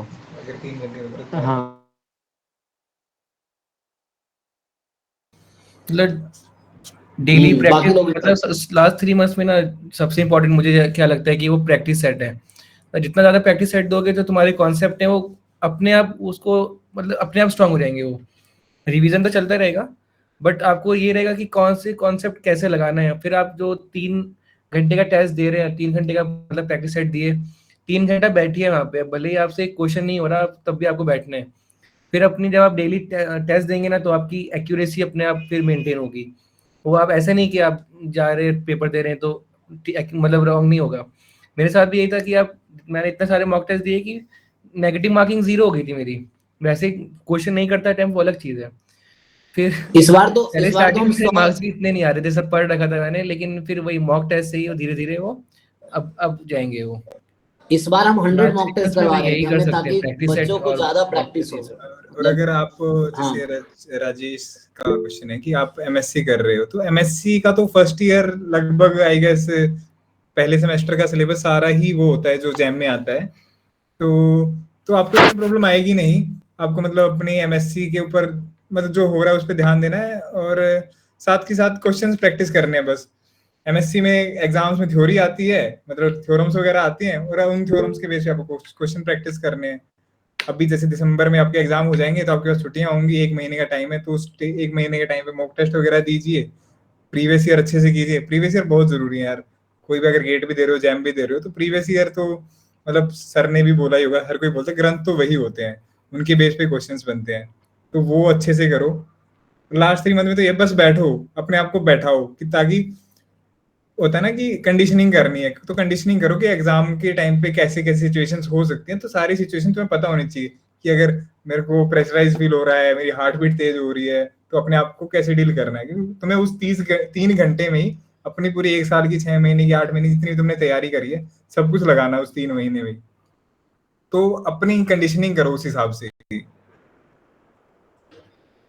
Hello everyone. मेरा क्वेश्चन ये था कि जब आप गेट क्वालिफाई कर जाते हैं और एमटेक में मान लीजिए मुझे आईआईटी बॉम्बे में लेना है, तो क्या वहाँ पे एक अलग से ऑपरेशनल ओआर के लिए अलग से कुछ एग्जाम होता है क्या?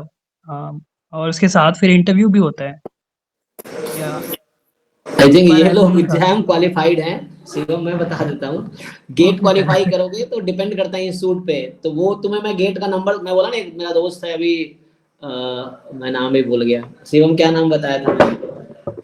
तो वो अभी आईओआर ज्वाइन किया इसी साल पुलकित सर, बस। पुलकित। हाँ पुलकित, यस पुलकित मेरा दोस्त है जो आईओआर ज्वाइन किया है, MTech operation research IIT Bombay में, गेट मैथ के थ्रू से ज्वाइन किया। हालांकि गेट मैथ या गेट स्टार्ट से कर सकते हो, मैं उसका नंबर दे दूंगा, आप पूछ लेना, ठीक है शिवम? आप मुझे यस टेक्स्ट सर। करना, मैं नंबर दे दूंगा, ठीक है? Okay okay. हाँ तो थैंक यू एवरीवन। हाँ, जैसे मैं अभी रेहान कह रहा था मॉक टेस्ट का, देखो इस बार हम लोग 100 मॉक टेस्ट करवा रहे हैं, रोज एक टेस्ट दे रहा है जो सिंसियर बच्चा है।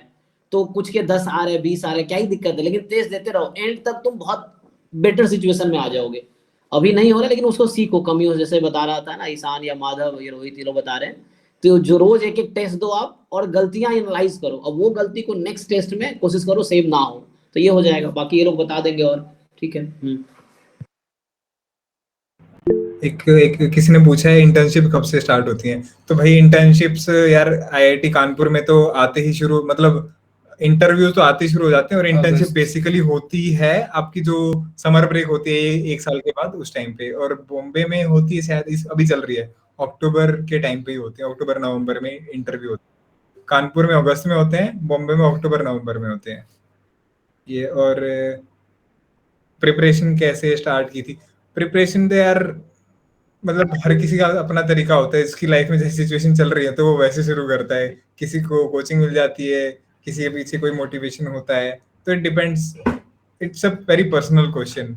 और बिल्कुल स्टार्टिंग अगर आपका बैकग्राउंड बिल्कुल भी नहीं है तो आपको बिल्कुल बेसिक से शुरू करना पड़ेगा। अगर आपका बैकग्राउंड थोड़ा सा है तो थोड़ी सी उस हिसाब से की चीजें, मतलब किताबें उठाओ, जैसे बिल्कुल भी बेसिक्स नहीं है तो आप प्रसन्ना साहू उठाओ स्टैट्स के लिए, अमित सर ने भी यही सजेस्ट की थी। तो अगर आपका थोड़ा सा स्टैट्स का बेसिक है तो वीके रोथ की उठा सकते हो। और इसी मतलब ये आंसर सर ज्यादा अच्छे से दे पाएंगे क्योंकि उनके पास ज्यादा क्वेश्चंस आते हैं इससे रिलेटेड। हाँ, मैं तो क्लास में देता ही रहता हूँ, तो आप लोग कभी कभी आते हो, मैं तो रोज ही है ना वो कर रहे हैं, लेकिन सबका अपना जो एस्पिरेंट्स हैं। बता दो भाई, अभी जैसे ये माधव बताया, रेहान और रोहित बता दिया, शान तुम्हें क्या लगता है 3 महीने क्या करना चाहिए अभी अगले 3 महीने? जैसे जो भी आपने चीजें अभी तक कर ली हैं उसी को और स्ट्रॉन्ग करने पे फोकस करना चाहिए। और जैसे जैम का पेपर क्लियर करने के लिए 100 नंबर लाने की जरूरत नहीं होती है, तो जैसे आपका टारगेट होना चाहिए कि 30 to 35 क्वेश्चंस अगर आप अटेम्प्ट कर सकें। जैसे पूरे 60 क्वेश्चंस होंगे तो जो इजी क्वेश्चंस होंगे वो मतलब फैले हुए होंगे 60 क्वेश्चंस में, कहीं पे कहीं होगा, मतलब कोई भी कहीं पे कहीं होगा, तो आपको वो ढूंढ के अगर वो कर लेंगे और जैसे मे बी 50 मार्क्स भी अगर ले आएंगे तो वो आपका इनफ रहेगा। तो अगर आप कुछ रह भी गया है तो उसे छोड़ भी सकते हो चाहो तो, और मे बी कोई एक चीज अच्छी लगती है या 2 चीज अच्छी लगती है तो उसको कर भी सकते हो, आप पे डिपेंड करता है। और जैसे जो पेपर है उसका प्रिंट आउट ले सकते हो, पेपर का नहीं सिलेबस का प्रिंट आउट ले सकते हो, और उसमें जो भी टॉपिक्स वगैरह हैं मतलब वो टॉपिक मान लो आपने पढ़ा सीक्वेंस एंड सीरीज, तो उसमें जैसे कन्वर्जेंस है मे बी, तो आप कन्वर्जेंस में आपके दिमाग में क्या क्या आता है वो अपने आप से पूछो, और आपको लगता है कि वो जानकारी सफिशिएंट रहेगा या नहीं, तो उससे आप डिसाइड करोगे कि आप आगे उसको पढ़ोगे या नहीं। और ये कैसे पता चलेगा कि वो जानकारी सफिशिएंट है या नहीं? इसके लिए जैसे आप अगर पीवाईक्यू दोगे तो आपको पता चल जाएगा कि किस लेवल का कन्वर्जेंस आना चाहिए या नहीं, तो उस हिसाब से रहेगा। और बाकी तो मॉक टेस्ट वगैरह डेली देते रहो, और जैसे गेट कैलकुलेटर है तो उसके आप यूज टू हो जाना, कोशिश करना कि जो भी आप मॉक टेस्ट वगैरह दे आप गेट कैलकुलेटर पे ही दें, ताकि आपको कुछ नया एक्सपीरियंस वहां पे ना लगे। और जैसे शायद 2 बजे है ना एग्जाम JMMS का, तो कोशिश करना कि 2 बजे ही आप 2 बजे ही आप घर पे भी 2 बजे ही न्यू मॉक टेस्ट दें। और अनसॉल्व प्रॉब्लम्स अगर आप कर सके तो वो करना, क्योंकि जैसे जैम में आप जाओगे तो आपको ऐसे क्वेश्चन देखने को मिलेंगे जो आपने पहले कभी देखे नहीं है, तो अगर आपके ब्रेन को हैबिट होगी कि बिना देखे हुए क्वेश्चंस करने की, तो आपके लिए बहुत अच्छा रहेगा। तो ये सही है। हाँ बस सर ये वो चीज इंपॉर्टेंट है ना इसमें, काफी जो ईशान ने पॉइंट आउट की, एक तो गेट कैलकुलेटर में सारी प्रैक्टिस करो, मतलब वहां पे आपको गेट कैलकुलेटर मिलेगा, और आप अगर अभी कैलकुलेटर पे कर रहे हैं तो वहां पे आप लिमिट कैलकुलेशन कर ही नहीं पाएंगे पैनिक होकर। तो अभी करिए जितना भी हो रहा है, सिर्फ गेट कैलकुलेटर में करिए, वो फोन में एप्लीकेशन इंस्टॉल हो जाती है, कोई दिक्कत नहीं है उसमें। नहीं रियान, हमारे पास एक्सेस है, जिस पे आप लोग मॉक टेस्ट दिए थे ना, जिस पोर्टल पे, हमारे पास वही पोर्टल है, तो उस पर 100 मॉक टेस्ट है। अगर बच्चा 10-20 एक्सपेरिमेंट भी कर देगा तब भी 80 मॉक टेस्ट सीरियस दे सकता है वो, है ना। तो 100 मॉक टेस्ट है, कम से कम 100 है, मतलब अभी जो 50 अपलोड हो चुके हैं अराउंड, वो हो रहे हैं डेली, एक मॉक टेस्ट अपलोड हो रहा है, एग्जाम तक 150 हो जाएगा टेस्ट। तो तुम 10-20 टेस्ट खराब भी कर लो प्रैक्टिस के पर्पस में, तो भी तुम्हारे सिंसियर प्रैक्टिस के लिए और भी हैं, लेकिन उसी पोर्टल पे एग्जाम दो। लेकिन जरूरी है डेली एक एग्जाम हो, 2 से 5 के बीच डेली एक एग्जाम, जैसे ये लोग सजेस्ट कर रहे हैं ना, इस तरीके से। एक चीज और भी है, एग्जाम में ना वहाँ पे स्क्रिबल पैड मिलता है, तो अगर कोई बच्चा जो है फुल कॉपी पर प्रैक्टिस कर रहा है, मॉक टेस्ट दे रहे हैं, उसकी आदत है बड़ी बड़ी क्वेश्चन लिखने की फुल पेज पर, फिर जब वो एग्जाम में जाएगा तो देखेगा छोटा छोटा पेज है, सॉल्यूशन हो ही नहीं रहा उस पेज पर, उससे काफी डिस्टर्बेंस होता है। तो अच्छा होगा कि वो A4 शीट को ना हाफ करके उससे अपने स्क्रिबल पैड खुद बना ले, मतलब वो 5 मिनट में बन जाता है, ऊपर से स्टेपल कर ले उसको, उस पर प्रैक्टिस करे, मतलब जितने भी मॉक टेस्ट दे रहे हैं वो स्क्रिबल पैड बनाकर दे, वो आगे बहुत बेनिफिशियल रहेगा। अदरवाइज हम बड़ी-बड़ी इक्वेशन लिखते हैं, कॉन्फिडेंस इंटरवल लिखते हैं, वो एग्ज़ाम में आ ही नहीं पाता है, एक लाइन में बहुत दिक्कत होती है। तो ये भी एक काफ़ी और चीज मतलब इस टाइम पे ना हम मतलब कोई भी प्रिपरेशन कर रहे होते हैं किसी भी चीज की, तो हम लास्ट में होता है कि यार हमें डर लगने लग जाता है कि यार एक पेपर नहीं देना है, मॉक टेस्ट नहीं देना है, नंबर कम आएंगे। तो मतलब उसी से डरना नहीं है, वो नंबर बाद में कम आएंगे, उससे अच्छा अभी कम देख लो, है ना। बाद में दुख होगा, बाद में पछताओगे, तो उससे सही अभी जो कुछ भी फील करना भी कर लो प्रैक्टिस में ही, ताकि जब असली कंपटीशन आएगा, जब असली एग्जाम होगा, यू विल बी कॉन्फिडेंट कि हाँ तुमने सिचुएशंस फेस करी है and you can handle this. तो अभी डरना नहीं है कि इस टाइम पे हम डर जाते हैं कि यार नहीं करना है, क्या होगा, नंबर कम आएगा, अभी सिलेबस बचा हुआ है, जितना हुआ है उससे दो, कोई बात नहीं, तो दो जरूर, वो ज्यादा जरूरी है, क्योंकि तुम्हारे पास टाइम उतना ही है। जैम का पेपर उसी दिन होगा, वो पीछे नहीं आ जाएगा या फिर आगे नहीं चला जाएगा ना, वो उसी दिन होगा। तो पेपर देना जरूरी है। अगर जितना भी हुआ है, अगर तुमने एक ही चैप्टर किया अभी तो एक का ही दो, बट दो जरूर, बैठो जरूर। अच्छा है ना, अभी नंबर नहीं आ रहे, अच्छा है। जैसे अगर नंबर कट कहाँ रहे हैं, इस पे फोकस करो। अभी 3 महीने में अगर आप हर क्वेश्चन प्रैक्टिस सेट में 2-3 क्वेश्चन भी मतलब देख लेंगे ना, कहाँ आपका गलत हो रहा है, कौन सा कॉन्सेप्ट वीक है, तो बिलीव मी एग्जाम आते-आते आपका वही 10-20 नंबर 50-60 तक पहुँच जाएगा। मतलब ये स्ट्रैटेजी होनी चाहिए अगर आप मॉक टेस्ट दे रहे हैं, तो मॉक टेस्ट के बाद देखिए कौन सा कॉन्सेप्ट आपने पढ़ रखा है तब भी क्वेश्चन नहीं हुआ, या कौन सी मिस्टेक आप कर रहे हैं, या कौन सा पर्टिकुलर टाइप ऑफ क्वेश्चन आप बार-बार रॉन्ग कर रहे हैं या आपको नहीं आता, तो उस पे फोकस करिए। ठीक है शिवम, एक बार शिवम भी अभी बता दो, आपको क्या लगता है नेक्स्ट 3 मंथ में क्या करें? सर लास्ट 3 मंथ में तो मैंने तो टेस्ट सीरीज ली थी, और टेस्ट सीरीज लेने के बाद 2-3 टेस्ट दिए, उसके बाद एनालाइज किया कि मतलब कौन कौन से टॉपिक जो हैं वो पीवाईक्यू से देखा कि कौन कौन से टॉपिक आते जरूर हैं और मेरी गलती कहाँ पे हो रही है।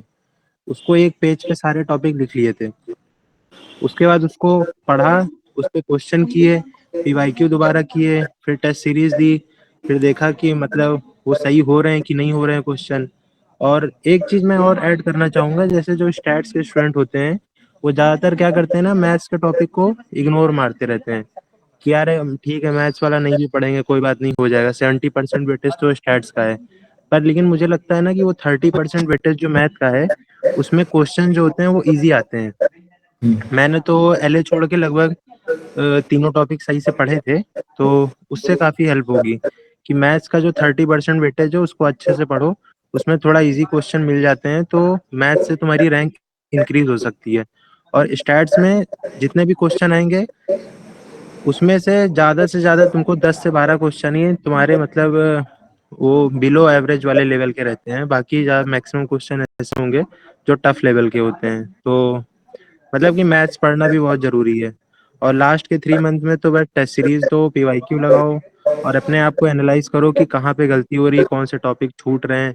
तो जो जो टॉपिक छूटते थे मैं तो क्या करता था, एक पेज पे लिख लेता था सारे टॉपिक, और एक 1 वीक का 2 वीक का टारगेट बनाता था कि इनको पूरा कवर करना है, और इनके बेसिस पे जहाँ पे भी जैम में, गेट में, डीयू में, बीएचयू में जहाँ पे भी क्वेश्चन आए वो करता था। और एक मेरा दोस्त भी था ना, तो हम लोग साथ में भी डिस्कस करते थे कि हाँ ये टॉपिक आता है, हर साल आता है 1-2 क्वेश्चन। तो लास्ट के 3 मंथ में यही करनी चाहिए। कोई पूछ रहा है ना कि पीवाईक्यू कितने टाइम्स करने चाहिए, तो पीवाईक्यू तो मेरा एक्सपीरियंस है हाँ, मतलब कि पीवाईक्यू कम से कम 3-4 बार तो कर ही लेना चाहिए। अरे मतलब पीवाईक्यू तब तक करो जब तक तुम्हारा लगे कि हाँ कॉन्सेप्ट क्लियर नहीं हो गया है।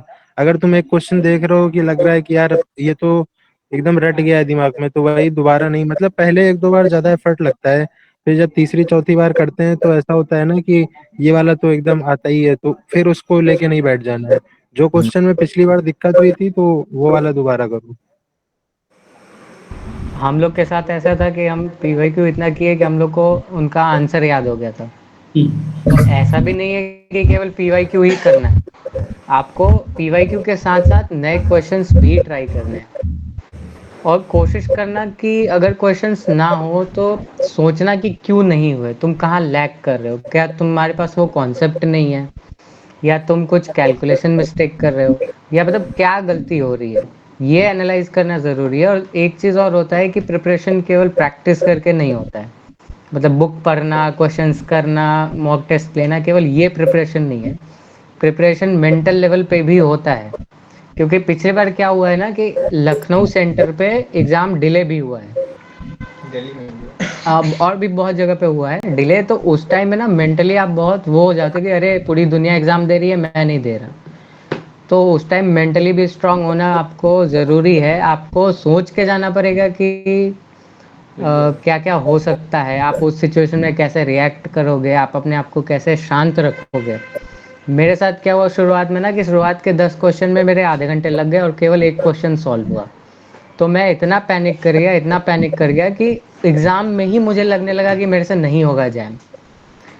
फिर मतलब मुझे संतोष सर का बात याद आया कि देखो कुछ भी हो जाए क्वेश्चन पेपर पूरा देख के आना। तो मैंने क्या किया, वो सेक्शन ए पूरा छोड़ दिया, फिर मैं सेक्शन सी पे चला गया और उसमें इजी क्वेश्चन से वहाँ से होने लगे। तो आपको ना ये सब सोच के जाना होगा कि अगर आपसे नहीं हो रहा है तो आप क्या करोगे, पहले कौन सा सेक्शन अटेम्प्ट करोगे, उसके बाद किस सेक्शन पे जाओगे। तो केवल प्रैक्टिस प्रैक्टिस से ही नहीं होता है, आपको मेंटली भी स्ट्रांग होना पड़ेगा, सोचना पड़ेगा। तो ये भी एक पॉइंट है।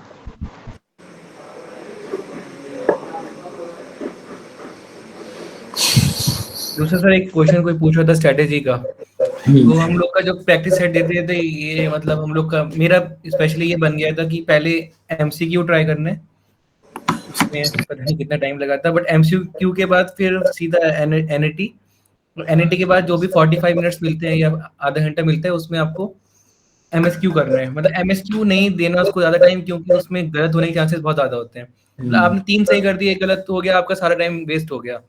सो एमएसक्यू मतलब एकदम लास्ट में देखना है, फिर आप उसमें गैस भी कर सकते हो, रैंडम गैस आपको लग रहा है तो। सो तो ऐसे ही रहता है हम लोग का। जैसे मेरा एक क्वेश्चन था मल्टीवेरिएट कैलकुलस का, तो उतना टाइम नहीं था कि मैं उसको सॉल्व करता, मैंने 2-3 पार्ट सॉल्व किए, फिर थोड़ा इंट्यूशन से मैंने तुक्का लगा दिया, वो सही चला गया 2 मार्क्स का। तो इतना एमएसक्यू को लास्ट में time, MCQ, NET, MSQ. MSQ में हो सकता है टाइम ही ज्यादा ना बचे, आपको 20 मिनट्स या 30 मिनट्स बच रहे हैं, तो इट्स फाइन, मतलब कोई दिक्कत नहीं है, क्योंकि 100 स्कोर नहीं करना है आपको, आपको सिलेक्शन चाहिए बस। और एक और चीज ना, मतलब इस पॉइंट पे क्या होता है, जैसे कि तुम किसी भी कॉलेज में होगे ना, कहीं से डिग्री कर रहे हो अपनी, तो आपके कुछ फ्रेंड्स यहाँ पे सर के पास हैं, कुछ फ्रेंड्स कहीं और होंगे ना, तो एक कंपैरिजन सॉर्ट ऑफ शुरू हो जाता है लोगों के बीच में कि यार उधर तो वो चल रहा है, हमारे ये चल रहा है, वहां पे वो चल रहा है, हमारे ये चल रहा है। तो यार देखो, ये सारी कोई भी टीचर है ना, कोई भी टीचर है तो वो अपना बेस्ट ही देता है ताकि उसके जो भी स्टूडेंट्स है वो लाइफ में अच्छा ही करे। तो जो भी जिसके अंडर भी आप हो, अब जैसे संतोष सर के अंडर आप पढ़ रहे हो आप सब लोग, तो be confident about the person, उस पर्सन पे पूरा विश्वास रखना है। आप जिसके अंडर हो वो वही सही इंसान है आपके लिए, वो आपको सही राह ही दिखाएगा, आपको सही ही पहुंचाएगा। तो बाकी कंपैरिजन में नहीं जाना है। ठीक है, कोई और कहीं पे पढ़ा रहा है, वो उसका तरीका है ना, वो अपने तरीके से चीजें कराएगा, और जिसके अंडर आप हो अपने तरीके से कराएगा। तो तुम्हें विश्वास जरूर रखना है, ट्रस्ट जरूर बिल्ड करना है कि हाँ जहाँ पे हो वही अच्छी जगह, तुम वहीं से रिजल्ट लेके जाओगे। तो इस चीज में नहीं घुसना है, क्योंकि तुम्हारा बहुत एनर्जी ले जाएगी ये चीज, बहुत बहुत टाइम तुम अपना वेस्ट करने लग जाओगे कंपैरिजन करने के चक्कर में, और अपना बेस्ट नहीं दे पाओगे। तो उन सब चीजों को साइड कर देना, उन पे ध्यान नहीं देना है, अपने ऊपर कॉन्फिडेंस रखना है कि हाँ तुम जहाँ पे हो वहां से ही अच्छा करना है, और जिसके अंडर भी हो वही तुम्हारा सबसे अच्छा मार्गदर्शक है।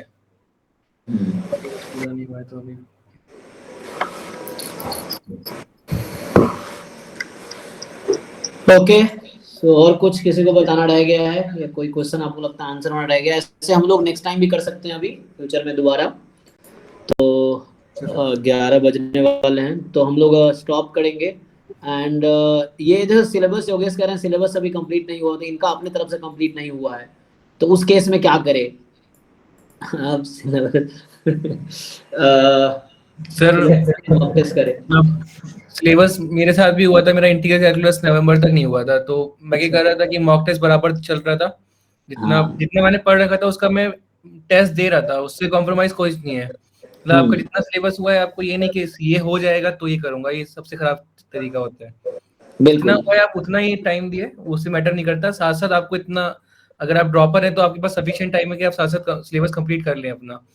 सपोज आपने एक टॉपिक करा नया, तो नेक्स्ट डे हो सकता है वो मॉक टेस्ट में आपको यूज हो जाएगा, तो ऐसे कर करके आपका इंपॉर्टेंट पार्ट तो एटलीस्ट हो जाएगा। और अगर कोई इंपॉर्टेंट टॉपिक है तो उस पर जल्दी हाँ ध्यान दिए। सपोज अगर कोई डिफरेंशियल कैलकुलस का है या सीक्वेंस सीरीज का, तो उसकी नीड आती है उसमें एक्सपेक्टेशन में। अगर इस टाइप का कोई टॉपिक है तो आई सजेस्ट कि जल्दी से जल्दी कंप्लीट कर लो, अगर और टॉपिक इफेक्ट कर रहे हैं वो तो। ठीक है ना, साथ में टेस्ट भी दो, तैयारी भी कमजोरी दूर करते रहो। टेस्ट कम नहीं पड़ेंगे, मैं बोल रहा हूँ 100 टेस्ट कम से कम होंगे। तुम अगर ऐसे छोड़ दोगे तो 30 दिन में 100 टेस्ट तो नहीं दे पाओगे तुम। तो टेस्ट देते रहो, तैयारी करते रहो, टेस्ट देते रहो, तैयारी करते रहो, है ना। कम से कम 100 टेस्ट होंगे तो तुम बेकार ही जाएगा तुम्हारा टेस्ट। इससे बेटर रोज टेस्ट दो, उसी से सीखो। जो नहीं आ रहा फिर सीखो, टेस्ट दे दे के सीखते रहो, टेस्ट दे दे के सीखते रहो कमियों से। ये भी कर सकते हो।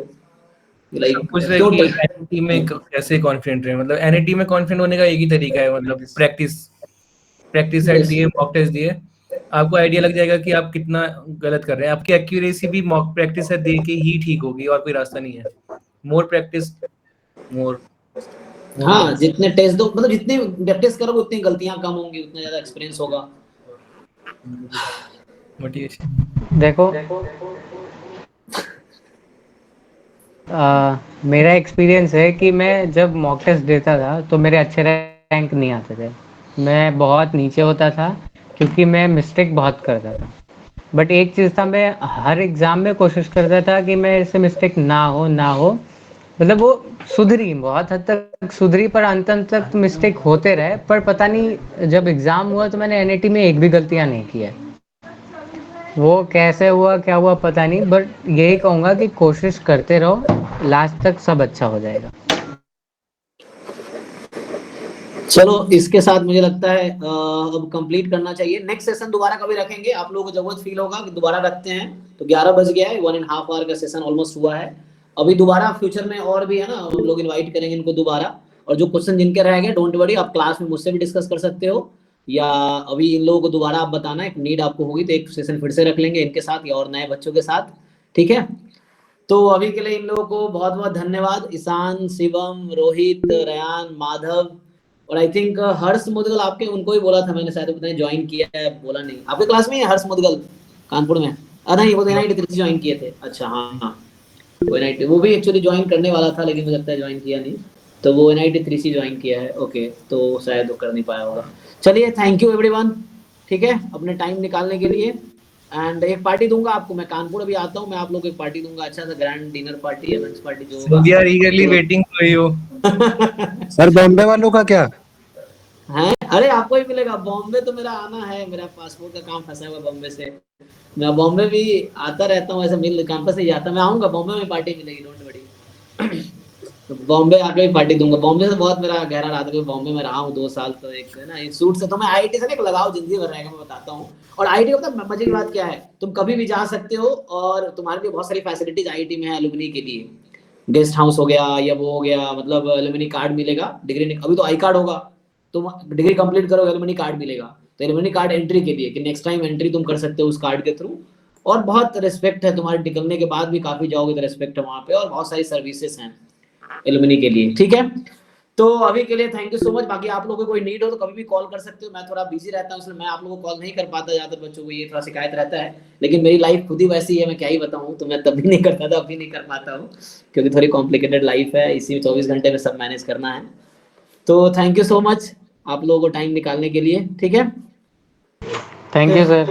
आप लोगों को जरूरत पड़े तो आप लोग भी याद कीजिए, मुझे जरूरत पड़ेगी फिर मैं याद करूंगा। Thank you so much. Okay sir, thank you for inviting. Thank you thank and thank you बच्चों, आप लोगों को ज्वाइन करने के लिए, जो ज्वाइन किए। Thank you, good night. You sir, organise करने।